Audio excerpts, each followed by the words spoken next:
बिस्मिल्लाहिर्रहमानिर्रहीम, अस्सलाम वालेकुम और खुश आमदीद। इस उम्मीद और दुआ के साथ कि आप खैरियत से हैं। एक्सप्रेसो के ब्रांड न्यू एपिसोड के साथ मैं हूं इमरान हसन और मैं हूं अरमला हसन। उम्मीद करते हैं आप बिल्कुल ठीक ठाक होंगे, मजे में होंगे, सुबह आपकी अच्छी होगी और अगर नहीं हुई कोई बात नहीं, हमारी भी ऐसी ही होती है कभी कभी हम कोशिश करते हैं। इंडीड सुबह अच्छी हुई है क्योंकि मैंने सुबह उठते ही ऑब्वियसली मैं मैच तो नहीं देखता। अच्छा। और मैंने एक दोस्त का स्टेटस पढ़ा कि मैं अर्ली ऑन शाहीन शाह की विकेट्स का इंतजार कर रहा हूं और बहुत खूबसूरत जिंदगी है उनका। आई मीन इंग्लिश में उन्होंने ऐसा लिखा, तो मैं बड़ा एक्साइटेड हुआ कि क्या शाहीन शाह ने वाकई अर्ली ऑन विकेट लेनी है, तंज कर रहा है ये मेरा दोस्त। तो मैं फौरन से मैंने फिर मैच देखने के लिए मैं गया and when I watched the match अरमला हसन, तो मेरी खुशी की कोई इंतहा नहीं थी। बहुत ही अरसे के बाद 24 रन के ऊपर ऑस्ट्रेलिया की 4 विकेटें गिरी पड़ी थी और चारों जो टॉप ऑर्डर बैटर्स थे। और फिर immediately I went to obviously Twitter पे क्या चल रहा है एंड देन मैंने मीर हमजा की वो एक अंदर आती हुई बॉल देखी जिसमें उन्होंने बोल्ड किया। मजा आ गया, मतलब देख के इतना खूबसूरत मंजर बहुत अरसे बाद देखा। उसके बाद इमरान की सुबह बहुत अच्छी हो गई और अभी मेरी भी अच्छी हो गई क्योंकि मुझे इस मैच की अपडेट के बारे में इतना ज्यादा नहीं पता था, इमरान ने बता दिया। Thank you very much. You welcome. हम मजीद भी बता देते हैं, आपको पता है कि हम अच्छी बॉलिंग करें और चांस है कि हम अगर कम टोटल पे आउट कर दें। वैसे हमने थोड़ी लीड दे दी थी 50 प्लस की, आई थिंक 54 की लीड हमने दे दी थी, नहीं देनी चाहिए थी, लेकिन अब हमारे पास चांस है कि हम अर्ली ऑन विकेट्स ले लें। और ये जो तीसरे रोज का खेल जारी है इसमें अब हमारे पास चांस है कि we can come back to the match and we can even win the match. Exactly. Melbourne test में जी जो ऑस्ट्रेलिया की बैटिंग है वो लड़खड़ाई है। तीसरे रोज ऑस्ट्रेलिया के 318 रन के जवाब में ग्रीन कैप्स 264 रन पर ऑल आउट हो गई। ऑस्ट्रेलिया को 54 रन की जो कह ले बर्तरी हासिल है। और आज तीसरे दिन के आगाज पर पाकिस्तानी बल्लेबाजों के हवाले से बात की जाए तो मोहम्मद रिजवान ने 29 स्कोर किया है। उसके साथ सजी आमिर जमाल ने 2 रन के साथ 6 विकेटों के नुकसान पर पाकिस्तान के लिए 194 रन से खेल की शुरुआत की थी। मोहम्मद रिजवान 51 बॉल्स के ऊपर जी 42 रन बनाकर जो कमिंस से उनकी गेंद पर वार्नर के हाथों कैच आउट होकर पवेलियन वापस चले गए, जिसके बाद शाहीन शाह अफरीदी के हसन अली और मीर हमजा स्कोर में सिर्फ 2-2 रन कर पाए, जबकि आमिर जमाल 80 गेंदों पर 33 रन बना सके। ब्रिलियंट आमिर जमाल, अच्छी इनिंग उन्होंने खेली और उसने पाकिस्तान को काफी हद तक सपोर्ट भी किया। मजमूई तौर पर पाकिस्तान की पहली 2 विकेट 124 और बाकी 8 विकेटें सिर्फ 140 रन के इजाफे पे गिरी। बाबर आजम, शान मसूद थोड़ा अच्छा खेले थे, बाबर आजम और नीचे के जो भी हमारे प्लेयर्स थे वो अच्छा परफॉर्म नहीं कर पाए थे। खैर दूसरी जानिब ऑस्ट्रेलिया कप्तान पैट कमिंस ने 5, नेथन लाइन ने 4 और हैजलवुड ने 1 विकेट हासिल की थी। 54 रन की मजमूई बर्तरी थी और पाकिस्तानी शाहीनों ने, जिसे कहते हैं ना दबोचा, सही दबोचा। ऑस्ट्रेलिया की बैटिंग लड़खड़ाई है। कुछ हद तक शाहीन शाह अफरीदी ने 2 शिकार किए हैं। मीर हमजा ने डेविड वार्नर और ट्रेविस हेड को पवेलियन की राह दिखाई और जिस विकेट की मैं बात करूं वो ट्रेविस हेड की विकेट थी। द वे ही बोल्ड और मुझे बहुत अरसे के बाद एक चार्म लगा है पाकिस्तान की बॉलिंग के अंदर। हम पाकिस्तानी असल में जो स्पेक्टेटर्स हैं ना बड़े एक्साइटेड हैं। हाँ, तो 1-2 विकेट्स हम दोबारा से वही एक्साइटमेंट शो करना शुरू कर देते हैं। This was amazing. I mean बहुत मजा आया। नजर नहीं लगानी किसी ने। माशाल्लाह बोले सब, माशाल्लाह इज्तिमाई माशाल्लाह के साथ आप टीम की परफॉर्मेंस को देखें, क्योंकि बॉलर्स का अगर अच्छा खेल रहे तो बड़ी जरूरी चीज होती है कि आप माशाल्लाह कहें और बुरी नजर से बचाएं। जरूरी है। 130 रन की इस वक्त मजबूरी बेहतरी पाकिस्तान को हासिल है। आपको आगे जाके इस पे तबसरा और तज्जिया भी आपके सामने रखेंगे। दूसरी जानिब लाहौर शहर में धुंध का राज है, मुसलसल जारी है और कल जैसे कि हमने कहा था कि इस दफा तारीखी धुंध पड़ रही है। इतनी ज्यादा थिक डेंस किस्म की धुंध है और रात को बहुत तंग करती है। कल रात को बहुत ज्यादा फोग थी और आज सुबह भी, इनफैक्ट अभी भी जब हम आए हैं तो फोग मौजूद है। सफर करने में जो मुश्किलात हैं वो अपनी जगह है। लाहौर शहर की बात हम कर रहे हैं। सियालकोट मोटरवे M11 इसको भी ट्रैफिक के लिए बंद किया गया है। उसके अलावा जो मोटरवे पुलिस है वो आपको रिकमेंड कर रही है कि फोग लाइट्स इस्तेमाल करें, दिन के वक्त सफर करें। जो CTO लाहौर हैं इनके हुक्म पर शहर के जो दाखिली और खारजी रस्ते हैं इन पर इजाफी नफरी लगा दी गई है। हमारा अतर साहिबा, उनका जो जहाँ पे सर्कल अफसरान है उनको ये हुक्म है कि जो दाखिली और खारजी रस्ते हैं वहाँ पे चेक एंड बैलेंस रखें और जो मोटरवेज की बंदिश है इसमें ऑब्वियसली जो गैर मामूली लोड है वो बढ़ सकता है, तो उस पर नजर रखना बड़ा जरूरी है। बिल्कुल। मोटरवे पुलिस के मुताबिक Lahore Islamabad motorway M2 coat मोमिन तक ट्रैफिक के लिए बंद कर दी गई है। डॉल्फिन का जो स्क्वाड है वो भी जो फ्रेंडली पेट्रोलिंग यूनिट है लाहौर में शहरियों की रहनुमाई के लिए हाजिर है। ये नया बना है। हाँ, फ्रेंडली पेट्रोलियम यूनिट जो है इसकी मखसूस टीम्स इस वक्त लाहौर में 12 मुख्तलिफ पॉइंट्स के ऊपर मौजूद है। FPU की टीम्स भी डिफेंस, फैसल चौक, लिबर्टी, करतबा चौक के अलावा दीगर अहम पॉइंट्स पे मौजूद है।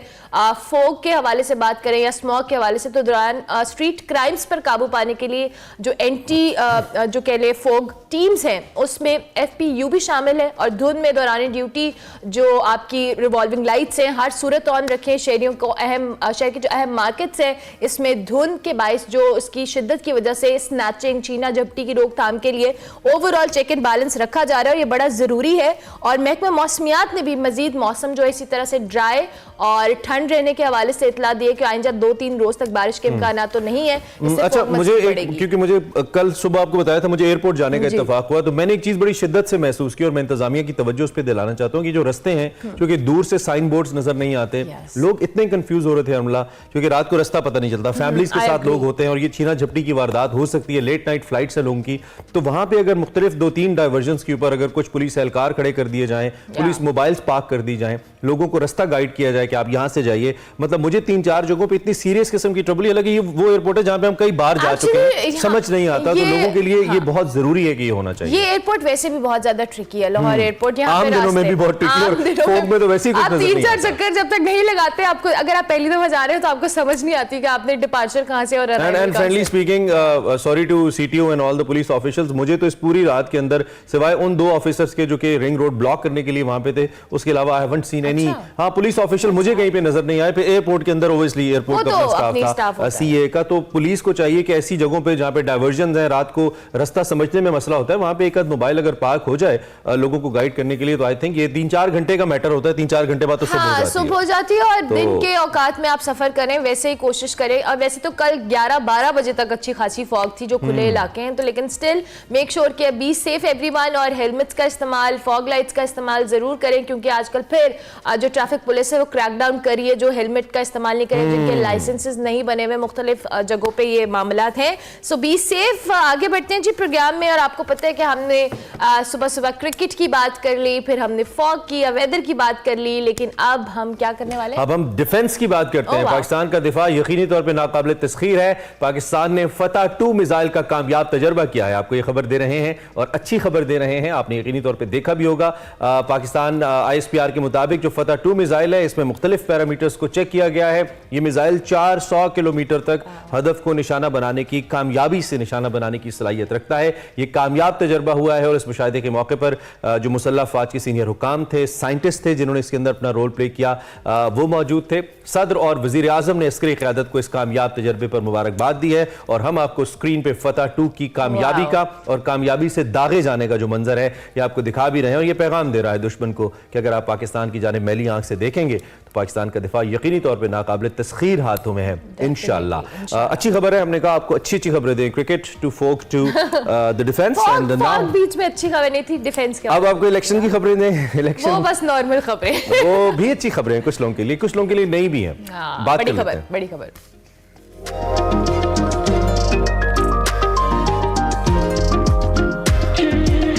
अच्छा, वैसे तो इंतखाबात आ रहे हैं जूझू करीब, हम ये नहीं कह सकते कि सियासी गहमा गहमी बढ़ रही है। इनफैक्ट अभी तक वो वाली चीजें हमारे सामने नहीं आ रही हैं। कागजात नामजदगी की जांच पड़ताल जारी है, जिसकी हतमी फहरिस्त जो है जी 30 दिसंबर को शाया की जाएगी। कौन किस हल्के से इलेक्शन लड़ पाएगा इसका फैसला जो है इलेक्शन कमीशन की जो लिस्ट है उसके बाद होगा। सवाई पीपल्स पार्टी के तमाम सियासी जमातें ताहल जलसे जुलूस और रैलियां शुरू नहीं कर सकी और पीपल्स पार्टी के अलावा किसी भी जमात का मंशूर सामने नहीं आ सका। गुज़िश्ता रोज़ी बिलावल भुट्टो ने गड़ी खुदा बख्श में बेनज़ीर भुट्टो की बरसी के इज्तिमा से खिताब करते हुए कहा है अपने कारकुनों से वज़ीर आज़म बनने की इजाजत मांगी और साथ 10 निकाती एजेंडा भी सामने लाया। बिलावल भुट्टो ज़रदारी ने भी वादा किया कि हमारी हुकूमत बनी तो गरीबों के लिए 300 यूनिट्स तक बिजली जो है वो मुफ्त फराहम करेंगे, हर बच्चे को तालीम तक रसाई होगी, तनख्वाहों को दुगना करने पर तरजीह होगी, गरीबों को 30 लाख घर बनाकर दिए जाएंगे। साथ साथ नून लीग और दीगर जमातों पर तनकीद भी खुलकर की कि कहा कि हम उनमें से नहीं जो इलेक्शन की तारीख आगे बढ़ाते हैं और कागजात नामजदगी छीन कर भागते हैं। इस बार भी हम डट कर लड़ेंगे और जीतेंगे। दूसरी जानिब आसिफ अली जरदारी साहब ने भी एक तकरीब से खिताब किया और कहा कि जितने वादे बिलावल ने किए हैं वो सब पूरे करेंगे। उन्होंने कहा कि इस्लामाबाद वालों को नजर नहीं आता कि गरीब कैसे सोता है, अवामी मसाइल सिर्फ सियासतदानों को नजर आते हैं। आसिफ जरदारी का इस्लामाबाद वालों को मुखातिब करना कैसा है और ये क्यों कह रहे हैं, सिर्फ इस्लामाबाद को ही मुखातिब करें या किसी और को भी मुखातिब कर रहे हैं ये देखना होगा, लेकिन आपको बताएं कि इस्लामाबाद को भी मुखातिब किया जा सकता है एज पर न्यू ऑर्डर, सिर्फ पिंडी को नहीं किया जा सकता। You know what I am saying. दूसरी जानिब जो इंतखाबी बयान बयानिया है और मंशूर है, उसके हवाले से हमने बात करनी है। बिलावल 30 लाख घर तो बनाएंगे, कैसे बनाएंगे? इससे पहले भी 50 लाख, हम पहले 50 लाख गिन रहे हैं जो पिछले प्राइम मिनिस्टर ने कहा था। बिलावल 30 लाख की बात करें, मिल मिला के 80 लाख हो जाएंगे। ये घर है नहीं, दूसरी बात 80 लाख हो जाएंगे ना, इतने घर आएंगे कहां पे? मैं तो ये सोच रहा हूं। जो आए थे वो कहाँ है? फ्रैंकली स्पीकिंग, बिलावल साहब के साथ जिन शख्सियात की सपोर्ट है ना, 30 लाख घर तो बना ही सकते हैं मुझे लगता है, अगर बनाने पे आए। लेकिन अब देखना पड़ेगा कि क्या होता है। खैर, हमारे साथ शौकत पराचा साहब मौजूद हैं जी। हम अपने तबसरों को जरा होल्ड करके रखेंगे। कल शाह महमूद कुरैशी साहब जो सीनियर रहनुमा हैं तहरीक इंसाफ के और साबिक वजीर खारजा भी हैं, उनको जब गिरफ्तार किया गया तो एक बहुत बड़ी खबर बनी। जिस तरीके से उनको गिरफ्तार किया गया, सदर मुमलिकत ने ट्वीट भी किया इसके ऊपर और उन्होंने कहा जी पाकिस्तान हैज़ टू चेंज और इसके लिए आज से बेहतर दिन कोई नहीं है। ये कुछ मनाजिर भी उस वक्त के आप देख रहे हैं जब शाह साहब जेल की हदूद के अंदर थे और उन्होंने कहा कि आप मुझे गिरफ्तार नहीं कर सकते, मेरे पास सुप्रीम कोर्ट का ऑर्डर है। लेकिन फिर पुलिस ने एज यूजुअल, पंजाब पुलिस ने अपने तरीके से, जो उनका तरीका है, उन्होंने उनको गिरफ्तार किया। तो इस पे हम तबसरा ले लेते हैं। शौकत पराचा साहब मौजूद हैं। बहुत शुक्रिया शौकत साहब कि आपने अर्ली इन द मॉर्निंग हमें ज्वाइन किया। सबसे पहले तो ये शाह महमूद कुरैशी साहब वाले जो विजुअल्स हैं हमने देखे, बिल्कुल भी अच्छे नहीं थे। किसी भी सियासी जमात से किसी भी शख्स का ताल्लुक हो, 2 बार का वजीर खारजा हो, उसके साथ इस तरह से उसकी गिरफ्तारी को अमल में लाना, ऑब्वियसली इंतजामिया ने जो किया, आपको लगता है कि ये ठीक तरीका था? अरमला कह रही थी कि माशाल्लाह माशाल्लाह, तो कल ये सीन देखकर मैं भी माशाल्लाह माशाल्लाह कर रहा था। और फौक के लिए आपने कहा कि रास्ते में पंजाब पुलिस खड़ी की जाए, तो माशाल्लाह वही पंजाब पुलिस, फिर और शिकायत आएंगी लोगों को। अभी चले अल्हम्दुलिल्लाह आप पहुंच तो गए, चले तो गए और वापस भी आ गए जी। इसलिए जो कुछ कल देखा गया वो देखें, कोई भी मुआशरा हो, मैं ये नहीं कहता कि हम बहुत सिविलाइज्ड लोग हैं, हम बहुत ज्यादा मुहज़्ज़ब लोग हैं, लेकिन हम एक मुआशरा है और इस मुआशरे में इस तरह से हम सिविलाइज्ड और मुहज़्ज़ब नहीं हैं शौकत भाई, बिल्कुल भी नहीं है। हमारी सड़कें, हमारे ट्रैफिक, हमारे लेन देन, रोज के मामलात नहीं बताते कि हम मुहज़्ज़ब हैं। तो एक आम शहरी और जो कानून के रखवाले हैं, जो कानून सिखाते हैं दूसरों को, जो कानून पर अमल दरामद करने के हवाले से तनख्वाह लेते हैं गवर्नमेंट से, पब्लिक एक्सचेकर से, अवाम के टैक्सेस से, अगर वो इस तरह की लॉलेसनेस की तरफ जाएं तो फिर माशरे के ऊपर बहुत सारे सवालात उठते हैं। और खुद सदर मुमलिकत यानी हाईएस्ट पोजीशन है in Pakistan, he is head of the federation.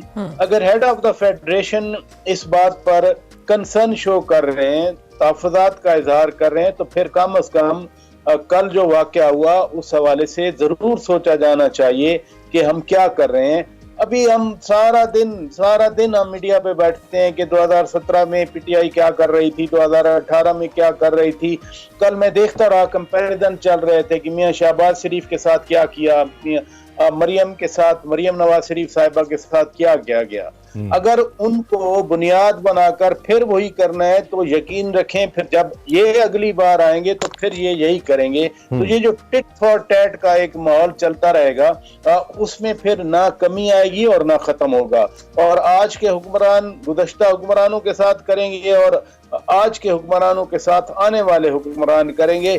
यही अनफॉर्चुनेटली हमारी अगली हिस्ट्री है जो बार बार रिपीट हो रही है। दायरों का सफर है जो कि जारी रहेगा, नहीं होना चाहिए ऐसा। अच्छा, दूसरी जानिब बिलावल साहब ने कल अपना मंशूर दे दिया। 10 नुकाती एजेंडा था उनका, जिसमें उन्होंने कहा कि 300 यूनिट तक वो फ्री बिजली देंगे, इसके अलावा नौकरियां, घर एंड ऑल, आपको पता ही है। आप इनके मंशूर को कैसे देख रहे हैं और उसके साथ साथ इस मंशूर के ऊपर अमल दरामद कैसे होगा? पाकिस्तान के ऑलरेडी जो फॉरेन एक्सचेंज रिजर्व्स हैं इतने कम है, पाकिस्तान की जो इकोनॉमी इतनी सफर कर रही है, जो रिसोर्स नहीं है हमारे पास मुल्क में पैसा बनाने के लिए, पैसा लाने के लिए, उसके ऊपर उसको कोई एड्रेस नहीं किया। ऐसा लगता है कि बिलावल अब भी शायद ये सोचते हैं कि लोगों को इतना इल्म नहीं है, सतही इल्म है, जो कह देंगे सियासतदान वो मान के उनके पीछे चलेंगे। आपका क्या टेक है इस मंशूर के ऊपर? पहली बात तो यह है कि ये इंतखाबी मंशूर है, ये कोई जमात पैदा नहीं हो रही, अभी बन नहीं रही जो अपना प्रोग्राम बता रही है। ये हमें नेसेसरली इलेक्शन कॉन्टेक्स्ट में देखना चाहिए, नंबर 1। नंबर 2, जो मैंने सुने 10 पॉइंट्स थे, पीपल्स पार्टी का एक सोशल वेलफेयर का एजेंडा सामने आया है। और जहां तक रिसोर्स की बात है, मैं एक छोटी सी एग्जांपल दे दूं जो बजाते खुद वॉल्यूम ऑफ द मनी के हवाले से बहुत बड़ी है। वो है बेनजीर इनकम सपोर्ट प्रोग्राम।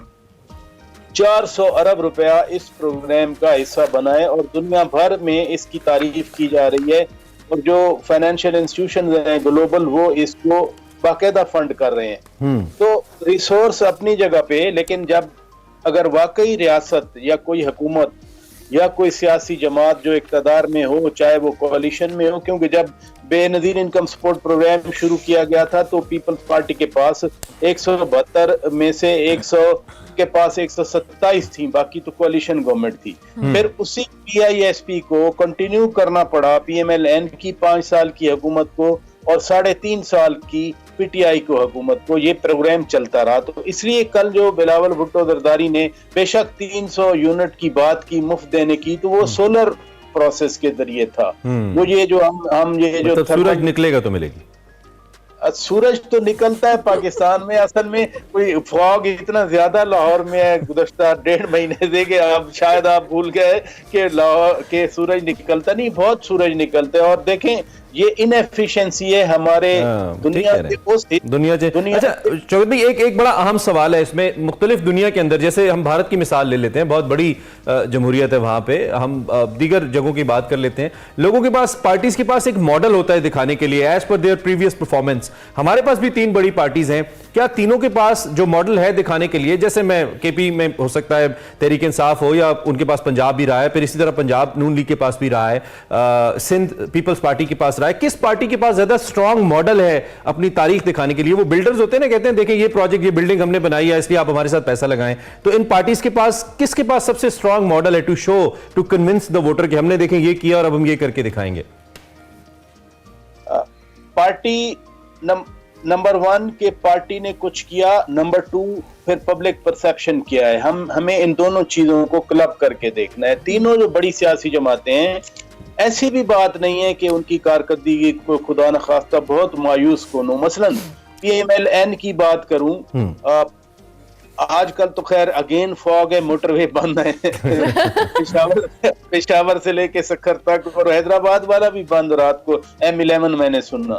लेकिन ये मोटरवे किसी ने तो बनाए हैं, किसी ने तो कंसेप्शन की है इसकी, किसी ने तो ये GT रोड लाहौर, मैं इस पे सफर किया हुआ है, GT road Lahore to Rawalpindi, ये डुअल कैरेज नहीं होता था, ये एक ही सड़क होती थी। किसी ने तो डुअल कैरेज किया है इसको ना, जगह जगह बाईपास बने हैं। हमारी एक्चुअली आबादी इतनी ज्यादा है कि जितनी डेवलपमेंट कर लें तो वो डेवलपमेंट वहीं पे फंस जाती है। तो लिहाजा नून लीग का जो उनका क्रेडिट भी है और जेन्युइन क्रेडिट है, और जिसका वो बार बार बात करते हैं वो है डेवलपमेंट। अब पीपल्स पार्टी की बात कर रहे हैं, देखिए अभी मैं BISP की बात कर रहा था, सोशल वेलफेयर जो एजेंडा है उनका, और आइन के हवाले से, सूबों के हकूक के हवाले से 18वीं तरमीम न सिर्फ आइन में पास की बल्कि उसको इत्तफाक के राय से मंजूर करवाया।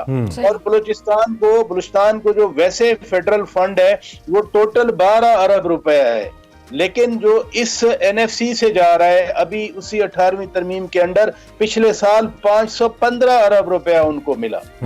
ये किसी जमाने में 2-3 अरब रुपए हाइडल पावर का जो रॉयल्टी है वो KP को मिलता था, अभी तो वो 200 अरब के करीब उनको मिलता है। तो पीपल्स पार्टी का कम से कम वफाक के हवाले से, फेडरेटिंग यूनिट के हवाले से बड़ी कंट्रीब्यूशन है। अब PTI, अगर मैं और आप कहें कि PTI ने कुछ नहीं किया तो फिर ये लोग क्यों PTI के साथ हैं? फिर आप अभी कुछ वाकयात दिखा भी रहे थे और गुज़श्ता हफ्ते हम दिखा रहे थे। देखें जो एस्पिरेशंस होती हैं लोगों की वो सियासी जमातें उनको रिफ्लेक्ट करती हैं। अगर PTI ने कुछ नहीं किया तो क्यों लोग उनके साथ हैं? अभी भी क्यों लोग उनकी वजह से जेलों में जा रहे हैं? अभी क्यों लोग उनकी वजह से सड़कों पे आते हैं? जो उन्होंने मुल्क में एक शफाफियत या एंटी करप्शन का उन्होंने स्लोगन लगाया था, अभी तो थी उसमें। हाँ, ये कह सकते हैं आप तीनों जमातों के बारे में कि वो प्रोग्राम अमल दरामद 100% नहीं कर सके, लेकिन कोशिश की है उन्होंने। पराजा साहब, क्विकली, अवाम ये सब बाय करेगी अब इस मौजूदा सूरत हाल में?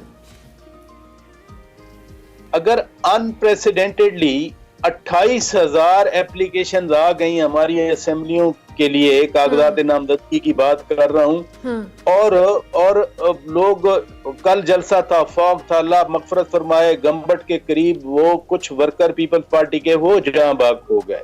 और रैलियों की आप बात कर रहे थे, तो अगर इस फॉग में कोई रैली निकालेगा तो मुझे ये बताएं तो वो लोग कितने फंस जाएंगे। टीवी स्क्रीन अब डिजिटल मीडिया, अखबारात, ये भी एक लोगों को मैसेज पहुंचाने का जरिया, और जिस अनप्रेसिडेंटेड तरीके से कागजात नामजदगी आए हैं, मुझे तो लगता है कि इलेक्शन में टर्नआउट भी फिर बहुत ज्यादा होगा। अच्छा, ठीक है ठीक है ठीक है। शौकत पराचा साहब, थैंक यू वेरी मच। आप हमारे साथ मौजूद है। सीनियर सहाफी शौकत पराचा सियासी सूरत हाल पे इज़हार ख्याल कर रहे थे। हमने एक ब्रेक लेनी है, ब्रेक के बाद वापस आते हैं।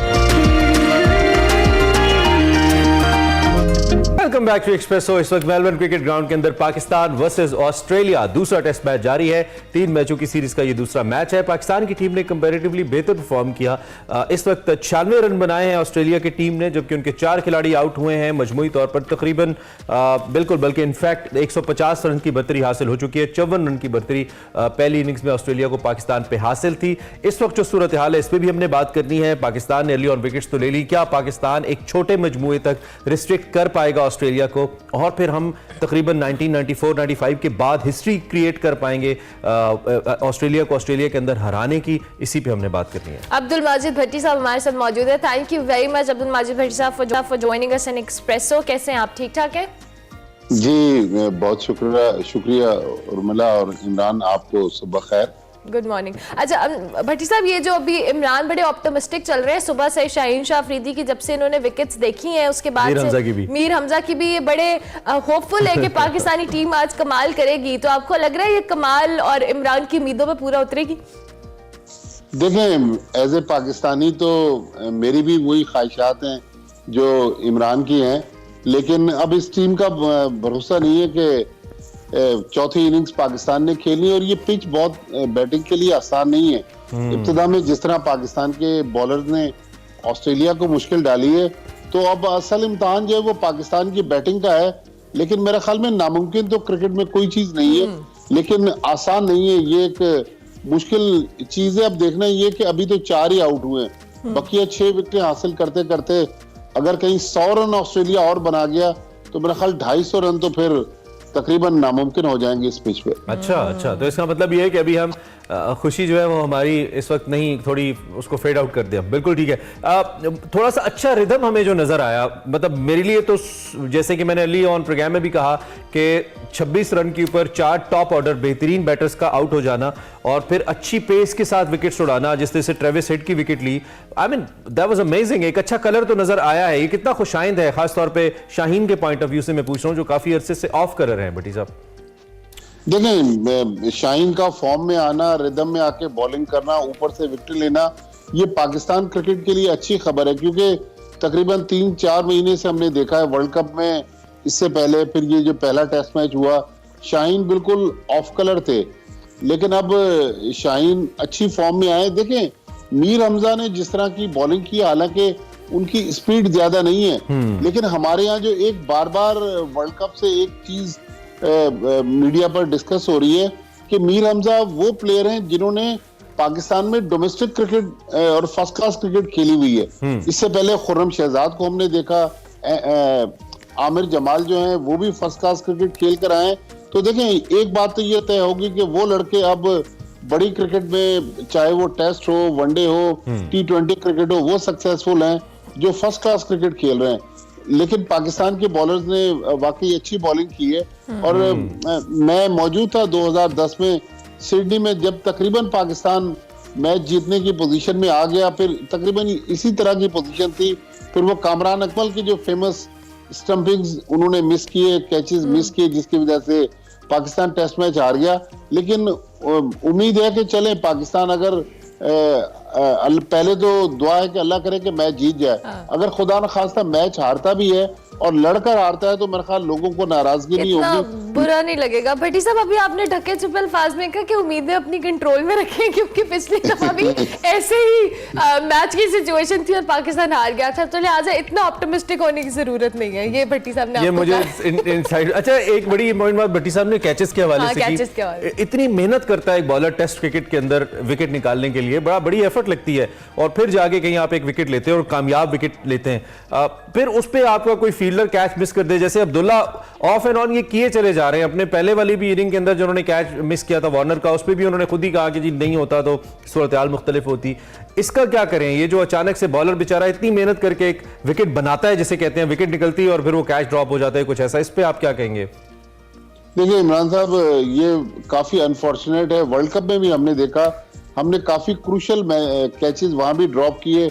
पहले टेस्ट मैच में भी हमने देखा, शायद वहां भी एक कैच अब्दुल्ला शफीक ने ड्रॉप किया था। यहाँ भी डेविड वार्नर का पहली इनिंग्स में, और फिर कल जिस तरह दूसरा कैच छोड़ा अब्दुल्ला शफीक ने, तो कैचेस अगर कोई भी दुनिया की टीम क्रूशल स्टेज पर छोड़ दे तो वो डिफरेंस तो डालती है। लेकिन हमें अपनी फील्डिंग पर नजरसानी करने की जरूरत है, बेहतर करने की जरूरत है। लेकिन इस टेस्ट मैच में जो पाकिस्तान ने पहली इनिंग्स में 52 एक्स्ट्रास दिए ना, वो देखिएगा कि हमें हर्ट करेंगे आगे जाकर। ये जब मैच फैसले के करीब आएगा तो ये वही 52 रन जो हैं वो पाकिस्तान को मुश्किल डालेंगे। दरअसल मसला ये हो रहा है, मैं बहुत सारे प्रोग्रामों में और भी ये बात कर चुका हूँ कि हमारे यहाँ मुस्तकिल मिजाजी नहीं है। हम बार बार कोचेस को चेंज कर रहे हैं। पहले कोई और फील्डिंग कोच थे, अब कोई और फील्डिंग कोच आ गए। जो इस वक्त मजीद साहब हैं पाकिस्तान के फील्डिंग कोच, इनको हमने कुछ अर्से पहले हटा दिया था। फिर वर्ल्ड कप में, एशिया कप में आफ्ताब खान, एक और हमारे फॉर्मर फर्स्ट क्लास क्रिकेटर हैं, वो कोच बने। तो हमें जो भी टीम मैनेजमेंट क्रिकेट बोर्ड लेकर आए, मेरा ख्याल उसको एटलीस्ट 3 साल का रन देना चाहिए। क्योंकि ओवरनाइट अगर हम समझते हैं कि कोई भी कोच, चाहे वो बैटिंग कोच हो, बॉलिंग कोच हो, फील्डिंग कोच हो या हेड कोच हो, वो डिफरेंस डालेगा, ये पॉसिबल नहीं है। ठीक है, बिल्कुल। शाद मसूद, किस हद तक आपको लगा है कि दूसरे मैच के अंदर ज्यादा बेहतर कैप्टनसी कर पाए पाकिस्तान की? देखिए, शान मसूद एज ए कप्तान तो हमें एक इम्प्रेसिव कप्तान नजर आ रहे हैं। जब बोलते हैं तो बहुत अच्छा बोलते हैं, डिसीजन अच्छे ले रहे हैं, ग्राउंड में अच्छे फैसले कर रहे हैं। फिर कल उन्होंने अच्छे 50 किए, लेकिन क्या ही अच्छा होता कि वो एज ए कैप्टन फ्रंट से लीड करते, इस 50 को 70, 80 या 100 में कन्वर्ट कर देते। मेरे ख्याल में अच्छी कप्तानी कर रहे हैं। और काफी अरसे बाद हमने एक ऐसा कप्तान देखा है जो ग्राउंड में लग रहा है कि वाकई हर जगह एक लीडरशिप उसमें नजर आ रही है। लेकिन शान को मेरे ख्याल में अपनी बैटिंग से डिफरेंस डालने की जरूरत है। अगर वो फ्रंट से लीड करेंगे, बड़े स्कोर करेंगे, तो आप देखिएगा दूसरे प्लेयर्स के लिए भी मिसाल बनेंगे। जब कप्तान अच्छा होगा, इंडिया की हम बार बार बात करते हैं कि इंडिया की टीम आज इसलिए दुनिया की बेहतरीन टीम है कि जब विराट कोहली ने फिटनेस कल्चर को टीम में इंट्रोड्यूस करवाया तो इंडिया की पूरी टीम सुपर फिट हो गई। तो इस तरह अगर शान मसूद कप्तानी अच्छी करेंगे, बैटिंग में अच्छी परफॉर्मेंस देंगे, तो आप देखिएगा दूसरे प्लेयरों के लिए भी मिसाल बनेंगे, वो भी अच्छा करने की कोशिश करेंगे। ठीक हो गया। परफॉर्मेंस की बात हो रही है तो बाबर आजम की बात कर लेते हैं। भट्टी साहब, बाबर की फॉर्म के हवाले से ऑब्वियसली ही इज नंबर 1, हम उस पर कोई डाउट नहीं है। बट अनफॉर्चुनेटली हमने पिछले कुछ मैचेस में देखा है कि बाबर उस तरह से परफॉर्म नहीं कर पाया और कल भी वो 1 रन पे आई गेस आउट हो गए थे। बाबर आजम के हवाले से क्या कहेंगे? मेरे ख्याल में बाबर आजम की क्लास, और वो जो कहते हैं ना कि फॉर्म तो आर्जी होती है लेकिन क्लास परमानेंट होती है। लेकिन हमने जो पिछले दिनों कुछ फैसले किए, बाबर आजम को कप्तानी से हटाया, या बाबर आजम के हवाले से जो ऑडियो लीक्स मंजर आम पर आई, मेरे ख्याल में मुझे लग रहा है, हो सकता है मैं गलत हूँ, लोग मेरी बात से इत्तेफाक न करें, कि बाबर आजम का कॉन्फिडेंस जो है वो शेक हुआ है। अब वो इतने पुरएतमाद नजर नहीं आ रहे जितना हमने पास्ट में देखा। तो हमने ठीक है, अगर बच्चा घर में गलती कर ले तो माँ बाप डांट डपट करते हैं, कई बार मारपीट भी करते हैं, लेकिन घर से नहीं निकालते। हमने बाबर आजम के साथ जो सलूक किया वर्ल्ड कप के बाद, उसका असर हमें उनकी परफॉर्मेंस पर नजर आ रहा है। अब आखिरी सवाल मेरा, कुछ इतलात क्रिकेट बोर्ड के हवाले से आ रही हैं कि कुछ अहम तकर्रियां जो रीसेंट पास्ट के अंदर की गई हैं उनको अब ऑफिशियल करने के लिए शायद प्राइम मिनिस्टर से मंजूरी ली जाएगी। आज रोजनामा एक्सप्रेस की खबर में देख रहा हूं कुछ फहरिस्तें तैयार हुई हैं। आप के पास इस हवाले से क्या इतलात हैं और आप इसको कैसे देख रहे हैं? जो रिसेंटली कुछ तकर्रियां हुई हैं, खासतौर पर मैं वहाब रियाज की बात करूं या हफीज की बात करूं, अहम मुद्दों के ऊपर, ये हमारे कंपेरेटिवली यंग क्रिकेटर्स हैं जिनको लाया गया है, इसके हवाले से कुछ बता पाएं आप? देखिए इमरान साहब, पिछले दिनों मिनिस्ट्री जो आईपीसी मिनिस्ट्री है, इंटर प्रोविंशियल कोऑर्डिनेशन कमेटी, उस मिनिस्ट्री ने पाकिस्तान क्रिकेट बोर्ड के चेयरमैन को खत लिखा जिसमें उनको कहा गया कि आप डे टू डे अफेयर्स तक महदूद रहें। अब पहले फैसले कर लिए ज़का अशरफ साहब ने, अब प्राइम मिनिस्टर से मंजूरी लेने जा रहे हैं। मुझे नहीं लग रहा कि डे टू डे अफेयर्स तक महदूद रखने का मतलब ही ये था कि पीएसएल के मीडिया राइट्स डिले हो गए, और वो मीडिया राइट्स इसलिए डिले हो गए कि प्राइम मिनिस्टर ने उनको रोजमर्रा के मामलात तक महदूद रखने की हिदायत की थी, मिनिस्ट्री ने बाकायदा 2 खतूत लिखे पीसीबी को, लेकिन अब आपने तकरीरियां कर ली, अब उनको गवर्नमेंट के पास लेके जा रहे हैं। मुझे नहीं लग रहा कि उनको मंजूरी मिल सकेगी। लेकिन देखिए ये भी मजाक है कि हम 2-2, 3-3 महीने के लिए क्रिकेट बोर्ड का चेयरमैन लेकर आ रहे हैं। हमारे फैसलों में इसलिए इस्तेहकाम नहीं है, हमारी टीम इसलिए स्ट्रगल कर रही है कि हमारे पास टॉप से जो लीडरशिप है पाकिस्तान क्रिकेट बोर्ड में, उसको पता नहीं है कि वो कल होंगे नहीं होंगे। तो मेरे ख्याल में एक बार पीसीबी के इलेक्शन करवा दें, वहां भी 3 साल के लिए आ जाएं। लेकिन अब अगर वहाब रियाज और मोहम्मद हफीज की तकर्री हो गई है तो ठीक है, फिर उनको लॉन्ग टर्म देने की जरूरत है। लेकिन मसला वही है कि नया चेयरमैन जो भी आएगा, जका साहब अब 5 फरवरी तक है, मेरे ख्याल में वो इन फैसलों को कंटिन्यू तो नहीं करेगा। फिर प्राइम मिनिस्टर साहब जो मुल्क के इतने बड़े फैसले नहीं हो पा रहे, तो ये क्रिकेट बोर्ड के फैसले अगर वो करेंगे तो ये भी एक पाकिस्तान क्रिकेट के साथ भी मजाक हो जाएगा। मजाक गोल है। चक्कर और वही मजाक तो बना हुआ है बेटी साहब, दुनिया भर में हमने अपनी मैनेजमेंट और ओवरऑल चीजों का मजाक बनते तो देखा है। Thank you very much. Abdul Majid Bhatti sahab हमारे साथ मौजूद थे। मौजूदा जो क्रिकेटिंग वर्ल्ड है उसमें क्या हैपनिंग्स हो रही है उस पर अपना तजिया दे रहे थे। हम ब्रेक लेते हैं, ब्रेक के बाद वापस आते हैं, आप देखते रहिए।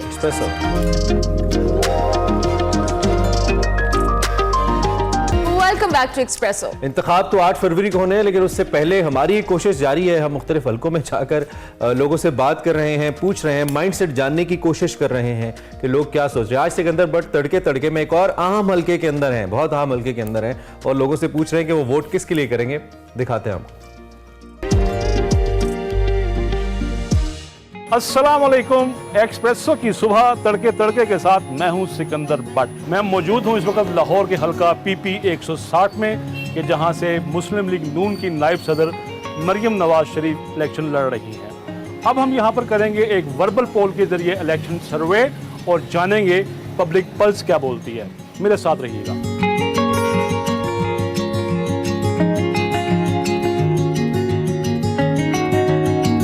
किस पार्टी को वोट देंगी आप? पीटीआई। किस पार्टी को वोट करेंगे आप? सर मियां साहब को, नवाज शरीफ को। किस पार्टी को सपोर्ट करेंगी आप? नून लीग को देंगे। आप भैया किसको वोट देंगे? नून लीग। आप भैया? पीटीआई। इलेक्शंस केड़ी पार्टी ਨੂੰ ਵੋਟ ਦਿਓਗੇ? ਅਸੀਂ ਕਿਸੇ ਨੂੰ ਵੀ ਨਹੀਂ ਦੇਣੇ। ਕਿਹਨੂੰ ਵੋਟ ਦਿਓਗੇ? ਉਹ ਤਾਂ ਮੈਂ ਨਵਾਜ਼ ਸ਼ਰੀफ ਨੂੰ ਦੇਣ। केड़ी पार्टी ਨੂੰ वोट दियोगे? नवाज शरीफ को। इलेक्शन में किस पार्टी को वोट देंगे आप? हम नून लीग को। आप आओ, किसको वोट डालेंगी? मैं नवाज शरीफ को। मुझे बताओ किस पार्टी को वोट दोगे? देखो जनाब, ये तक तो सोच कोई नहीं, खान साहब ने अच्छे काम किए हैं। पीटीआई ਨੂੰ वोट दियोगे? इंशाअल्लाह। ਤੁਸੀਂ ਕਿਹੜੀ ਪਾर्टी ਨੂੰ वोट दियोगे? शेर ਨੂੰ जी। आप किस पार्टी को वोट? पीटीआई। वोट किस पार्टी को देंगे? Vote PTI. तो किस पार्टी ਨੂੰ वोट दियोगे? ਅਸੀਂ ਕਿਸੇ ਨੂੰ ਵੀ ਨਹੀਂ ਦੇਣੇ। आप किस पार्टी को वोट देंगे? तरीके इंसाफ को। ओके भैया, आप किसको वोट देंगे? तरीके इंसाफ बाकी किसी का वोट, सारे जूनियर हैं। पीटीआई। इलेक्शन में किस पार्टी को वोट देंगे आप? पीटीआई। सर आप वोट किसको देंगे? तरीके इंसाफ को वोट देना है। ਅਸੀਂ ਨੂਨ ਲੀਗ ਨੂੰ ਵੋਟ ਦੇਵਾਂਗੇ। ਕਿਹੜੀ ਪਾਰਟੀ ਨੂੰ? तरीके इंसाफ पीटीआई। ਵੋਟਾਂ ਪੈ ਰਹੀਆਂ ਨੇ, ਕਿਹੜੀ ਪਾਰਟੀ ਨੂੰ ਵੋਟ ਦਿਓਗੇ? वोट दे रहे हैं। केड़ी पार्टी केड़ी है? एक तो नवाज शरीफ है, दूसरा केड़ा है? पीटीआई है, पीपल पार्टी है। मैं तो नवाज शरीफ ਨੂੰ देने नहीं कर सकती। ਤੂੰ ਐਡਾ ਇਹੋ ਜਿਹਾ ਮੂੰਹ ਕਿਉਂ ਬਣਾ ਰਹੇ ਹੋ ਨਵਾਜ਼ੀ ਦਾ ਨਾਂ ਲੈ ਕੇ? पीटीआई नहीं देंगे। किस पार्टी को वोट दोगे? पीटीआई। सर इलेक्शन में किस पार्टी को वोट देंगे? शेर को। आप किसको देंगे सर? शेर को जी। भाई इंशाल्लाह हम वोट उसको देंगे जिसका नाम लेके पर्चा होगा। पार्टी का नाम बताओ। आपको पता नहीं है? पर्चा पार्टी। पीटीआई जिंदाबाद।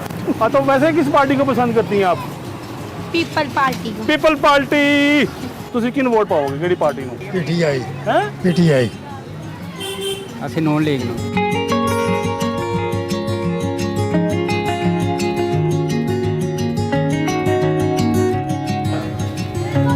एक मिनट भाई, एक मिनट भाई। अस्सलाम वालेकुम। इलेक्शन आ रहे हैं जी। किस पार्टी को वोट देंगे? पीटीआई। शुरू हो जाओ। एक मिनट सर। अस्सलाम वालेकुम। सर इलेक्शन आ रहे हैं जी जी। सर, किस पार्टी को वोट देंगे? नून लीग को। ओके, करते रहो।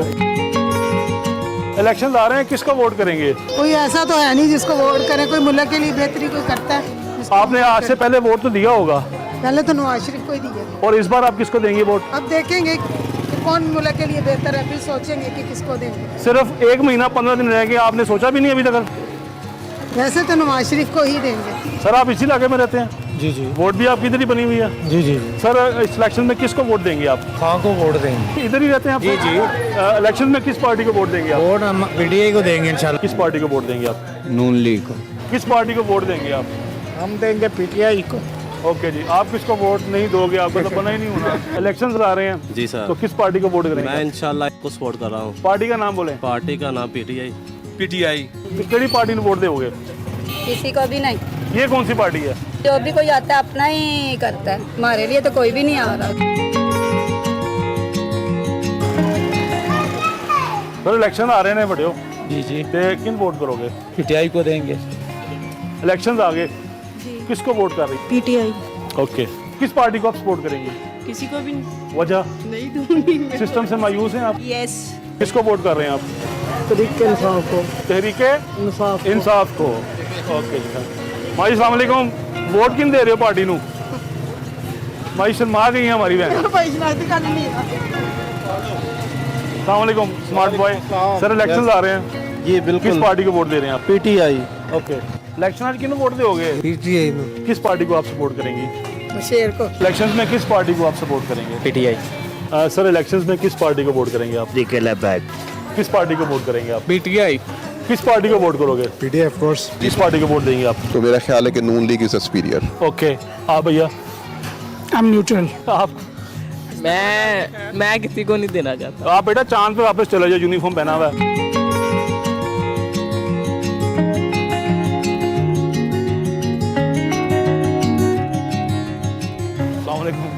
मैंने आपके पकोड़े में मुखल तो नहीं हो गया मैं? नहीं अभी पहला बाइट ही लिया था, खाएंगे आप? नहीं थैंक यू। मुझे ये बताओ, इलेक्शंस में किस पार्टी को सपोर्ट कर रहे हैं आप? पीटीआई को। वोटा पै रही ने, हाँ जी, केड़ी पार्टी ने वोट दे रहे हो? दिल करदा देवा ही ना किसी ने की कमाया करने पे महंगाई पीस के रख जाने गरीबां ਨੂੰ। अच्छा देखेंगे जिस दिन कदर चोई दे देंगे। भाईजान तुसी किस पार्टी ने वोट दोगे? पीटीआई। सर आप किस पार्टी को वोट करेंगे? हम इंशाल्लाह मुस्लिम लीग नून। आप किस पार्टी को वोट देंगे? पार्टी नून लीग। सर आप? पीटीआई को। आप नून लीग। किसको वोट कर रहे हैं आप पार्टी को? मियां नवाज शरीफ। आप किस पार्टी को वोट करेंगे? अब नून लीग को वोट करेंगे। इलेक्शन में किस पार्टी को वोट दोगे आप? मुस्लिम लीग को ही देंगे। इलेक्शन में किस पार्टी को वोट देंगी आप? जो अच्छी होगी। अच्छी कौन सी है? कोई भी नहीं। कोई गरीब आदमी कहाँ बैठा हुआ है, कैसे है, किस हाल में है, महंगाई इतनी है, हमने किसी को नहीं वोट देना। आप अंडर प्रोटेस्ट होके ये कह रही हैं कि हाँ जी, मैं किसी को नहीं दूंगी। आप पहले देती नहीं है वोट? सबको देते रहे, नवाज शरीफ को दिया, सबको दिया, क्या किया उन्होंने हमारे लिए। आप किसको वोट करेंगे अभी? मैं भी किसी को भी नहीं वोट देना चाहती, मुल्क के लिए कोई भी बेहतर नहीं है, मैं नहीं देना चाहती। आप इलेक्शन में किसको वोट देंगे? पीटीआई को हम वोट देंगे। अस्सलाम वालेकुम जी। मोहतरम इलेक्शन आ रहे हैं सर जी। तो किस पार्टी को वोट दे रहे हैं? शेर जिंदाबाद। शेर जी। आप जी? पीटीआई। सर आप? नून लीग। नून लीग। सर किस पार्टी को वोट देंगे? नवाज शरीफ को। ओके जी। बेबा जी किस पार्टी को वोट देंगे? हाँ जी? नवाज शरीफ। शेर जिंदाबाद।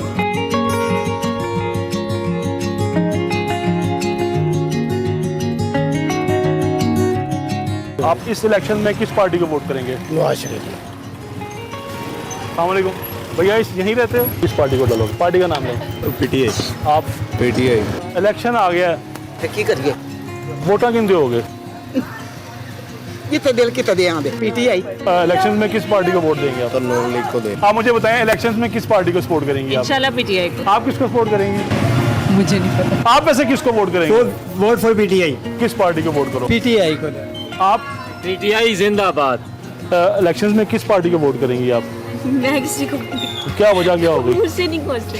क्यों? वैसे आप वोट डाला करें, आपका वोट आपका राइट है, आपने अपना हुक्मरान चुनना है, इसमें कंफ्यूज होने की कौन सी बात है? पीटीआई। तो आप किस पार्टी को सपोर्ट करेंगे? नून लीग को। प्रिया आप किस पार्टी को वोट करोगी? मरियम नवाज को। मरियम नवाज को। मरियम नवाज को। आप दोबारा सोच लें, एक दफ़ा एक मौका और दे रहा हूँ। नहीं, मैं किसी को नहीं, अभी जाए आप। वोट पाया तो फिर शेर नु पावांगे। इधर ही रहते हो आप? हाँ जी। वोट बनी हुई है? हाँ जी। किस पार्टी को वोट करेंगे? किसी को भी नहीं, वो उसकी क्या वजह होगी? वैसे ही अंडर प्रोटेस्ट? वैसे ही। अच्छा नहीं लग रहा? हाँ जी। आप किसको करेंगे सर? नून लीग। इलेक्शन में किस पार्टी को सपोर्ट करेंगी आप? नवाज शरीफ। आप? नवाज शरीफ। इलेक्शन में किस पार्टी को सपोर्ट करेंगी आप? किसी को। तो केड़ी पार्टी ने वोट दोगे? नून लीग नु। दूसरी जनाब? पीटीआई। आप इधर ही रहते हैं, आपको वोट बना हुआ है। हाँ जी। किस पार्टी को सपोर्ट करेंगे सर आप? नून लीग। गुड।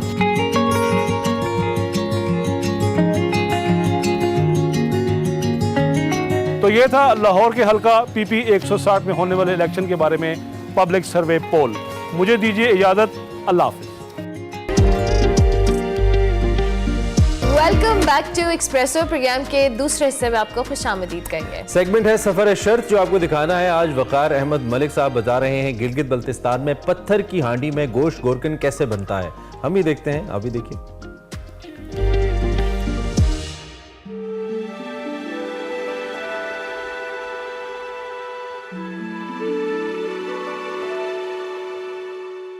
सफर जारी है।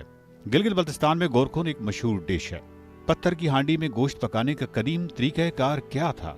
आइए हुंजा करीमाबाद में ईसार साहब से इसकी रेसिपी पूछते हैं। स्पेशलिटी है जो एक्चुअली गिलगित बल्तिस्तान की, तो मैंने चाहा कि आपको इसकी पूरी रेसिपी, पूरा प्रोसेस दिखाया जाए कि ये गोरकुन बनता कैसे है। बीफ डालेंगे तो 1 घंटे 45 मिनट इसमें पकती है बीफ। लोग टॉपिंग जो करते हैं धनिया पुदीना या जंजर से करते हैं, तो हम ये टॉपिंग जो है ना वो बटर से करते हैं, लोकल बटर से। इन्होंने शाम को इसमें कद्दू बनवाना है और मैंने इनको कहा है कि हम मेरे लिए और हमारे जो भट्टी साहब हैं उनके लिए ये थोड़ा सा रख लीजिएगा, हम इसी से खाएंगे। ये हमारे दोस्त बुखारी साहब ये, और इनको क्योंकि बहुत शौकीन है ये कद्दू, कहते हैं कि बहुत अच्छा पकता है, तो ये कद्दू खाएंगे, हम यही खाएंगे इंशाल्लाह। अस्सलाम वालेकुम नाज़रीन, मैं वकार अहमद और आप देख रहे हैं सफ़र है शर्त। और सफ़र है शर्त में मैं इस वक्त हूँ रेनबो रेस्टोरेंट पे। रेनबो जो है ये बहुत ही फेमस और बहुत ही मशहूर है खानों के हवाले से करीमाबाद में। और इन खानों के पीछे जो जायका है और वो जो जायका देने वाली शख्सियत हैं, जो यहाँ पे डिफरेंट फूड्स हैं और उसमें जो क्रिएटिविटी है, उसके पीछे जो माइंड है वो ईसार भाई का है। Is the most popular in Karimabad और बहुत ही कमाल शख्सियत हैं, बहुत ही मेहमान नवाज, हॉस्पिटैलिटी कमाल है। आज हमने इनको ज़हमत ये दी है कि एक जो यहाँ पे गोरकुन कहते हैं बहुत ही फेमस डिश है, तो जितने भी लोग आते हैं पाकिस्तान से या बाहर से, तो वो ये खाना चाहते हैं, वो ये एक्सपीरियंस करना चाहते हैं। ये स्पेशलिटी है जो एक्चुअली गिलगित बल्तिस्तान की। तो मैंने चाहा कि आपको इसकी पूरी रेसिपी, पूरा प्रोसेस दिखाया जाए कि ये गोरकुन बनता कैसे है। तो ईसार भाई, थैंक यू वेरी मच, आपने इंतहाई मसरूफियत में से वक्त दिया। गोरकुन बेसिकली गोरकुन ही है या ये गोरकुन ही इसको कहते हैं? इसके 2 नाम हैं। एक तो गुरकुन जो कि हमारी पास वाली आबादी जो है नगर में, इसको गुरकुन बोलते हैं। अच्छा। लेकिन अपनी ज़बान में इसको हम बुरुशस्की में इसको हम बलोच बोलते हैं। तो ये जो आप कह रहे हैं गुरकुन के नाम से ये मशहूर, अब मशहूर गुरकुन के नाम से हुआ है, इसमें बहुत ज़्यादा अमल दखल में इसरार साहब का भी शायद है, ओशो खाएंगे बिल्कुल उसका ज़्यादा है। इस वक्त मैं जो देख रहा हूँ ये जो हांडी है, इसकी प्राइस क्या? मतलब जनरली तो ये लगता है बस एक हांडी है और ये पत्थर की बनी हुई है, तो यहाँ तो पत्थर पत्थर पत्थर और हर तरफ पत्थर है, तो ये कोई मसला ही नहीं होगा, हर कोई दूसरा घर बना लेता है, ये मेरे जैसा बंदा सोचता है।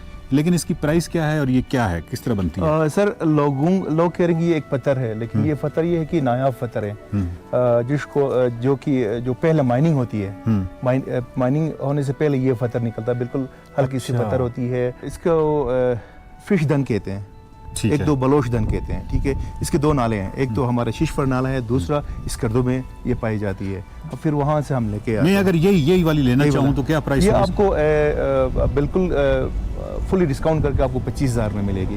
इस पे आप खुद ही पकाएं, आप बस हमें गोरकुन खिला दें, ठीक हो गया। मतलब अंदाजा लगाएं, ये बहुत ही कीमती चीज़ है। बिल्कुल। इसका मतलब अगर आपकी सीजन में 3, 4, 5 हांडियाँ टूट गई तो अच्छा नुकसान हो जाएगा। उसका मेन रीज़न ये है कि पहले घरों में ये लकड़ पे जलाते थे, तो इसकी लाइफ जो है ना लंबी हो जाती थी। अब मसला ये है कि अब गैस पे हम चला रहे हैं, इसकी जो फ्लो हीट जो है ना वो ज़्यादा तेज़ है, उस हिसाब से इसमें क्रैक्स आ जाते हैं और जल्दी टूट जाती हैं। ओके, अच्छा, अब ये बताएं कि जब आप गोरकुन बनाते हैं तो ये कितना टाइम लेता है? एक्चुअल अगर इसमें आप बीफ डालेंगे तो 1 घंटे 45 मिनट इसमें पकती है बीफ। 1 घंटा 45 मिनट? हाँ, जो फिर मटन डालते हैं इसमें 1 घंटे 10 मिनट मटन के लग जाती हैं। फिर चिकन पे आ जाते हैं तो उसकी जो टाइमिंग है वो 50 मिनट की है। ठीक है, तो ये फिर कमर्शियल पॉइंट ऑफ व्यू से क्या मतलब ये फिजिबल है? मतलब एक गेस्ट जो है वो 2 घंटे कैसे वेट कर सकते हैं? इसमें 2 ऑप्शन है हमारे पास। जो भी क्लाइंट आके इसकी डिमांड करता है, तो एक तो हम उसको इसकी प्रोसेस बताते हैं, उसी वक्त हम इनको बता रहे हैं कि इसमें इतना टाइम लग जाता है। सेकंड ऑप्शन ये है कि हमारे पास हाफ कुक होती है, जो मटन बीफ पहले चिकन से। जो मैंने पहले से हाफ कुक करते हैं, उसके बाद उसी टाइमिंग के हिसाब से यानी 35 मिनट या आधे घंटे में हम सर्व कर लेते हैं। लेकिन टेस्ट में फ़र्क होता होगा, जो ज़्यादा वक्त होता है वो ज़्यादा टेस्ट वो ज़्यादा टेस्टी होता है। वो उसमें हमारे जो शेफ़ का कमाल नहीं होता, उसका कमाल जो है ना इस फतर का है, इसका एक अपना टेस्ट डेवलप होता है। आप जितना देर रखेंगे एक टेस्ट डेवलप होता आगे। आप मुझे बता रहे थे कि कई बहुत सारे जो फॉरेनर्स होते हैं वो तो बाकायदा वेट करते हैं बिल्कुल 2 घंटे, और वो एक्चुअली गोरकुन खाते हैं। करते हैं बिल्कुल। हमारे यहाँ बहुत सारे जो टूरिस्ट हैं वो जल्दी में होते हैं, लेकिन मशवरा यही है कि आप टाइम निकाल के 10 Wait बजे करें। आप बता दें ताकि ये 12 बजे तक तैयार हो, फिर आप खाएं। बनता कैसे? सर प्रोसेस स्टार्ट करें प्लीज़।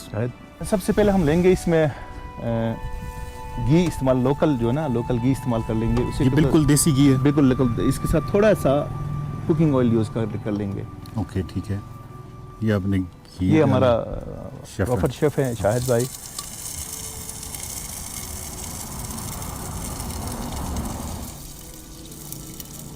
और वो जो बहुत मज़े की जो खुशबू आ रही होती है इस गोरकुन से, वो एक्चुअली वो बटर वो इसलिए देसी घी। कि वो लास्ट में आपको मैं बताऊंगा जो टॉपिंग हम करते हैं ना। ओके इसकी वो इसमें हम डालेंगे अपना प्याज। वकार भाई मैं आपको बताऊं कि इसमें हम जो ना वो लोहे वाला चम्मच इस्तेमाल नहीं करते। ओके। उसका रीज़न ये है कि आप जैसे हिला रहे हो इसको तो वो नीचे जब लग जाती हैं तो उससे जो मिट्टी जो है उसके अंदर आ जाती हैं। तो इसलिए हम इसके अंदर जो ना वो लकड़ का इस्तेमाल करते हैं। ठीक है। लकड़ सॉफ्ट होती है, सॉफ्ट होती है, उस मिट्टी को खुरचती नहीं। कुछ नहीं। ठीक है ठीक है। एक मज़े की बात और बताऊं, जो कद्दू होती है, कद्दू जो स्पेशली हमारे पुराने लोग हैं इसमें गोश्त से ज़्यादा कद्दू पकाने के ज़्यादा शौक रखते हैं। अच्छा। जब इसमें जब कद्दू पकती है ना वो फिर टेस्टी और होता है, उंगलियां चट जाते हैं। अच्छा जवाब ज़बरदस्त। लेकिन वो फिर जो नीचे से आते हैं मेहमान, उनको कद्दू पकाने उनको आइडिया नहीं ना होगा, उनका आइडिया नहीं, डिमांड नहीं होगी आपकी, कमर्शियली डिमांड नहीं होगी। बिल्कुल। स्पेशली वो जब भी इस तरफ आते हैं ना तो वेजिटेबल्स पे ध्यान नहीं दे रहे, मीट की तरफ चले जाते हैं। तो फॉरनर्स जो होते हैं तो जो वेजिटेरियंस होते हैं फिर उनके लिए हम सर्व करते हैं, या इसमें हम आलू पकाते हैं, या इसके अंदर कद्दू जो है ना वो स्पेशली जर्मन जो खाते हैं पम्पकिन बड़े मज़े से खाते हैं। तो प्राइस हमें डबल मिल जाती है, सब्ज़ी के अंदर जो है ना गोश्त से डबल मिल जाती हैं जो कद्दू हम पकाते हैं उसमें। तो आगे की प्रोसेस स्टार्ट कर लेंगे। उसके बाद हम इसमें इस्तेमाल कर लेंगे लहसुन की।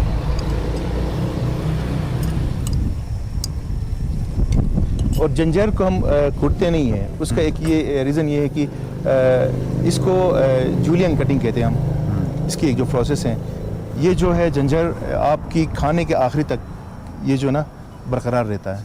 नेक्स्ट हम इस्तेमाल कर लेंगे, अच्छा इसको हमने फुली ब्राउन नहीं करना है, ठीक है, क्योंकि इसकी टाइमिंग जो है ना वो ज़्यादा है। तो उस हिसाब से जो ना ये जो प्याज को हम ज़्यादा ब्राउन नहीं करते हैं, इसमें हल्का सोते करते हैं। उसके बाद हम यूज़ कर लेंगे टमाटर। ठीक है।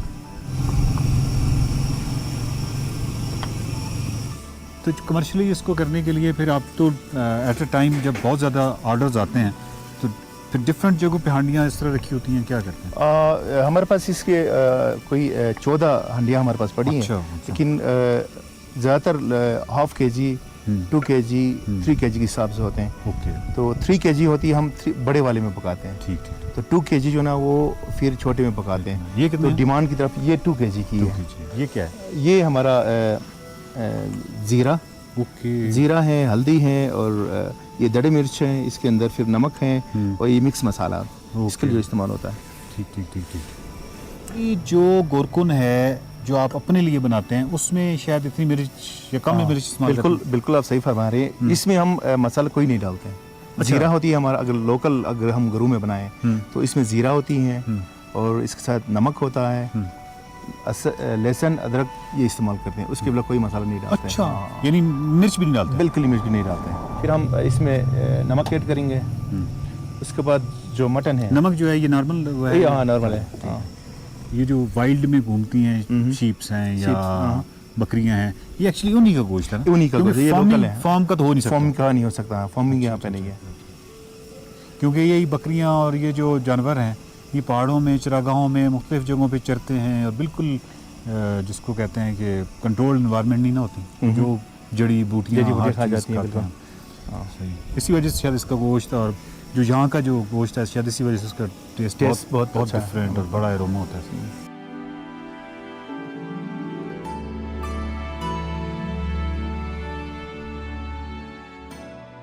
वैसे हम इसमें ना जो मटन की जब बॉयल करते हैं, जो मटन की स्टॉक होती है वो इस्तेमाल करते हैं। अच्छा, तो पानी की जगह में, तो इसलिए इसका टेस्ट डेवलप हो जाता है। क्या कमाल खुशबू है। हाँ। वैसे तो क्योंकि ये मटन जो है ये 1 घंटा 10 मिनट लेता है, 10 मिनट बिल्कुल, और इसके अलावा जो बीफ है वो 1 घंटा 45 मिनट। लेकिन अब क्योंकि वक्त की कमी होती है, इसकी वजह से ये हाफ बॉइल्ड भी रखते हैं। तो हमारे इस सेगमेंट के लिए उन्होंने पहले से हाफ बॉइल्ड गोश्त जो है वो रखा हुआ है, तो इस वजह से ये जल्दी पक रहा है। लेकिन टेस्ट जो है, जो कि एक्सट्रीम है टेस्ट की, वो आप जब भी आएँ तो फिर वो वेट करें, मतलब वो बता दें कि हम 1.5 घंटा वेट करने को तैयार हैं, लेकिन हमें एक्चुअली गोरकुन जो है वो खाना है। ये आपका गुरकुन बिल्कुल तैयार हो गया। हाँ, जो आप कह रहे थे कि आखिर में जो इसका जो टॉपिंग है वो अक्सर चीज़ें जो लोग टॉपिंग जो करते हैं धनिया पुदीना या जंजर से करते हैं, तो हम ये टॉपिंग जो है ना वो बटर से करते हैं, लोकल बटर से। ठीक है, तो हम इसमें ऐड कर लेंगे, ये इसकी आखिरी टॉपिंग है। ये जो आते हैं हमारे टूरिस्ट नीचे से, उनको अगर ये लोकल बटर चाहिए हो तो कहाँ से मिलेगा? वो इस वक्त मार्केट में अवेलेबल होते हैं। गुरकुन तैयार हो गया खाने के लिए, बिल्कुल तैयार। ज़बरदस्त, वाह वाह, खुशबू बहुत ज़बरदस्त। हाँ, ये हमारे बुखारी साहब हैं, इन्होंने शाम को इसमें कद्दू बनवाना है, और मैंने इनको कहा है कि हम मेरे लिए और हमारे जो भट्टी साहब हैं उनके लिए ये थोड़ा सा रख लीजिएगा, हम इसी से खाएंगे। ये हमारे दोस्त बुखारी साहब, ये और इनको क्योंकि बहुत शौकीन है, ये कद्दू कहते हैं कि बहुत अच्छा पकता है, तो ये कद्दू खाएंगे, हम यही खाएंगे इंशाल्लाह। ठीक है, इंशाल्लाह। जिनको अल्लाह ताला ने जो है ना कद्दू खाने की नेमत से महरूम रखा हो, उनके बारे में क्या कह सकते हैं? बहुत जब भी गिलगित बल्तिस्तान आए, हुंजा आए, नगर आए, गोरकुन ज़रूर टेस्ट कीजिएगा, और वो जो टिप है उसको ज़हन में रखिएगा कि जब भी आएँ तो टाइम निकाल के, अगर आपने 12 बजे खाना खाना है तो गोरकुन का ऑर्डर जो है वो 10 बजे दे दें। कमाल आपको टेस्ट, आप भूल जाएंगे जितने भी अभी तक आपने टेस्ट किए हैं, और गिलगित बल्तिस्तान की स्पेशलिटी है, इसको ज़रूर टेस्ट कीजिएगा। मेरा ख्याल है कि अगर एक दफ़ा आपने टेस्ट कर दिया तो वो पूरे टूर पे आप यही खाते रहेंगे। बर निसार भाई, आपका बहुत बहुत शुक्रिया। Welcome sir, thank you very much. Thank you Ghazi भाई, बुखारी साहब हमारे साथ। थैंक यू जी, आपकी वजह से हमने भी ये इससे पहले साहब भाई क्या खाया था, लेकिन ये नहीं लगता कि यहाँ पे मिलता। प्रॉब्लम नहीं है, बेशक चर्बी है, कोई जिस तरह भी है, आप यहाँ पे जब हुंजा में आते हैं, नगर में आते हैं, तो इस चीज़ को तरजीह अव्वल बनाएं कि आप ज़्यादा से ज़्यादा स्टेप्स जो हैं आपके होने चाहिए, एटलीस्ट 15,000 to 20,000 स्टेप्स रोज़ाना, और चढ़ाइयाँ और उतराइयाँ, कोलेस्ट्रॉल भी आपका कंट्रोल रहेगा और सेहत भी रहेगी। थैंक यू वेरी मच, देखते रहिए सफ़र अच्छा। Welcome back to Expresso. Break के बाद वापस आगे जब आपकी सेहत के हवाले से हम बात करेंगे। वैसे तो हम सर्दी को बार बार डिस्कस कर रहे हैं, फॉग को भी डिस्कस कर रहे हैं, लेकिन इस सर्द मौसम में हमारी रोज़मर्रा रूटीन में खासी जो कह लें वो डिस्टर्ब होती है। हमारे खाने पीने की रूटीन हो या हमारी पानी पीने की रूटीन हो, और चूँकि सर्दियों के अंदर पानी का इस्तेमाल भी काफ़ी हद तक कम हो जाता है। हालाँकि पानी हमारी बॉडी के लिए उतना ही ज़रूरी है जितना गर्मियों में ज़रूरी होता है, लेकिन दो कि हम उस तरह से प्रोसेस कर रहे होते हैं, हमारे अंदर जो एक्टिविटीज़ होती हैं और पानी की कमी उस तरह से महसूस नहीं होती है। अब पानी की कमी जहाँ मुख्तलिफ बीमारियों के हवाले से बात करें, कॉम्प्लिकेशंस के हवाले से बात करें, तो उससे जो पानी की कमी की वजह से बहुत सारी चीज़ें हो सकती हैं। और हवा में आपको पता है खुश्की और आबो हवा में जो नमी कम होने की वजह से बॉडी को पानी की भी बहुत ज़्यादा ज़रूरत होती है।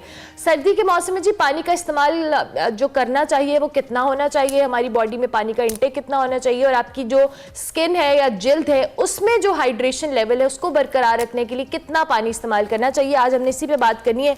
डॉक्टर अकीला मुश्ताक हमारे साथ मौजूद है, माहिर ग़िज़ाइयत है, उनको खुश आमदीद कहते हैं। Thank you very much doctor Akila कि आपने हमें ज्वाइन किया।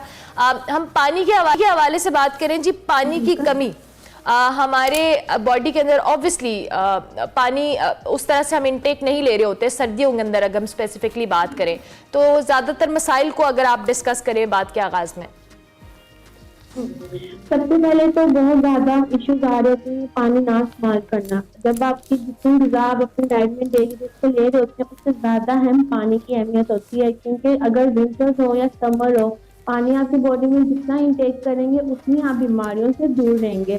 और ज़्यादातर जिन लोग बीमारियों का शिकार हैं, जिनको बहुत ज़्यादा डायबिटीज़ या बीपी का इशू या कोई और दिल डिजीज के इशूज की वजह से उनको पानी ना पीने की वजह से उनको और इशूज फेस करने पड़ते हैं। विंटर में बहुत ज़्यादा इशू इसलिए आ रहे होते हैं क्योंकि उनको प्यास नहीं लगती। जैसे अब मैं अगर कहूँगी मुझे प्यास नहीं लगी मैं पानी नहीं पीऊंगी, ऐसी बात नहीं है। अगर स्वेटिंग नहीं हो रही, प्यास नहीं लग रही, आपने फिर भी पानी का इंटेक अच्छा करना है, क्योंकि विंटर सीजन में यही इशू आता है कि पानी ना पीने की वजह से काफी लोगों का वेट कट भी हो जाता है, काफी लोग अपना वेट लूज भी करना शुरू कर देते हैं।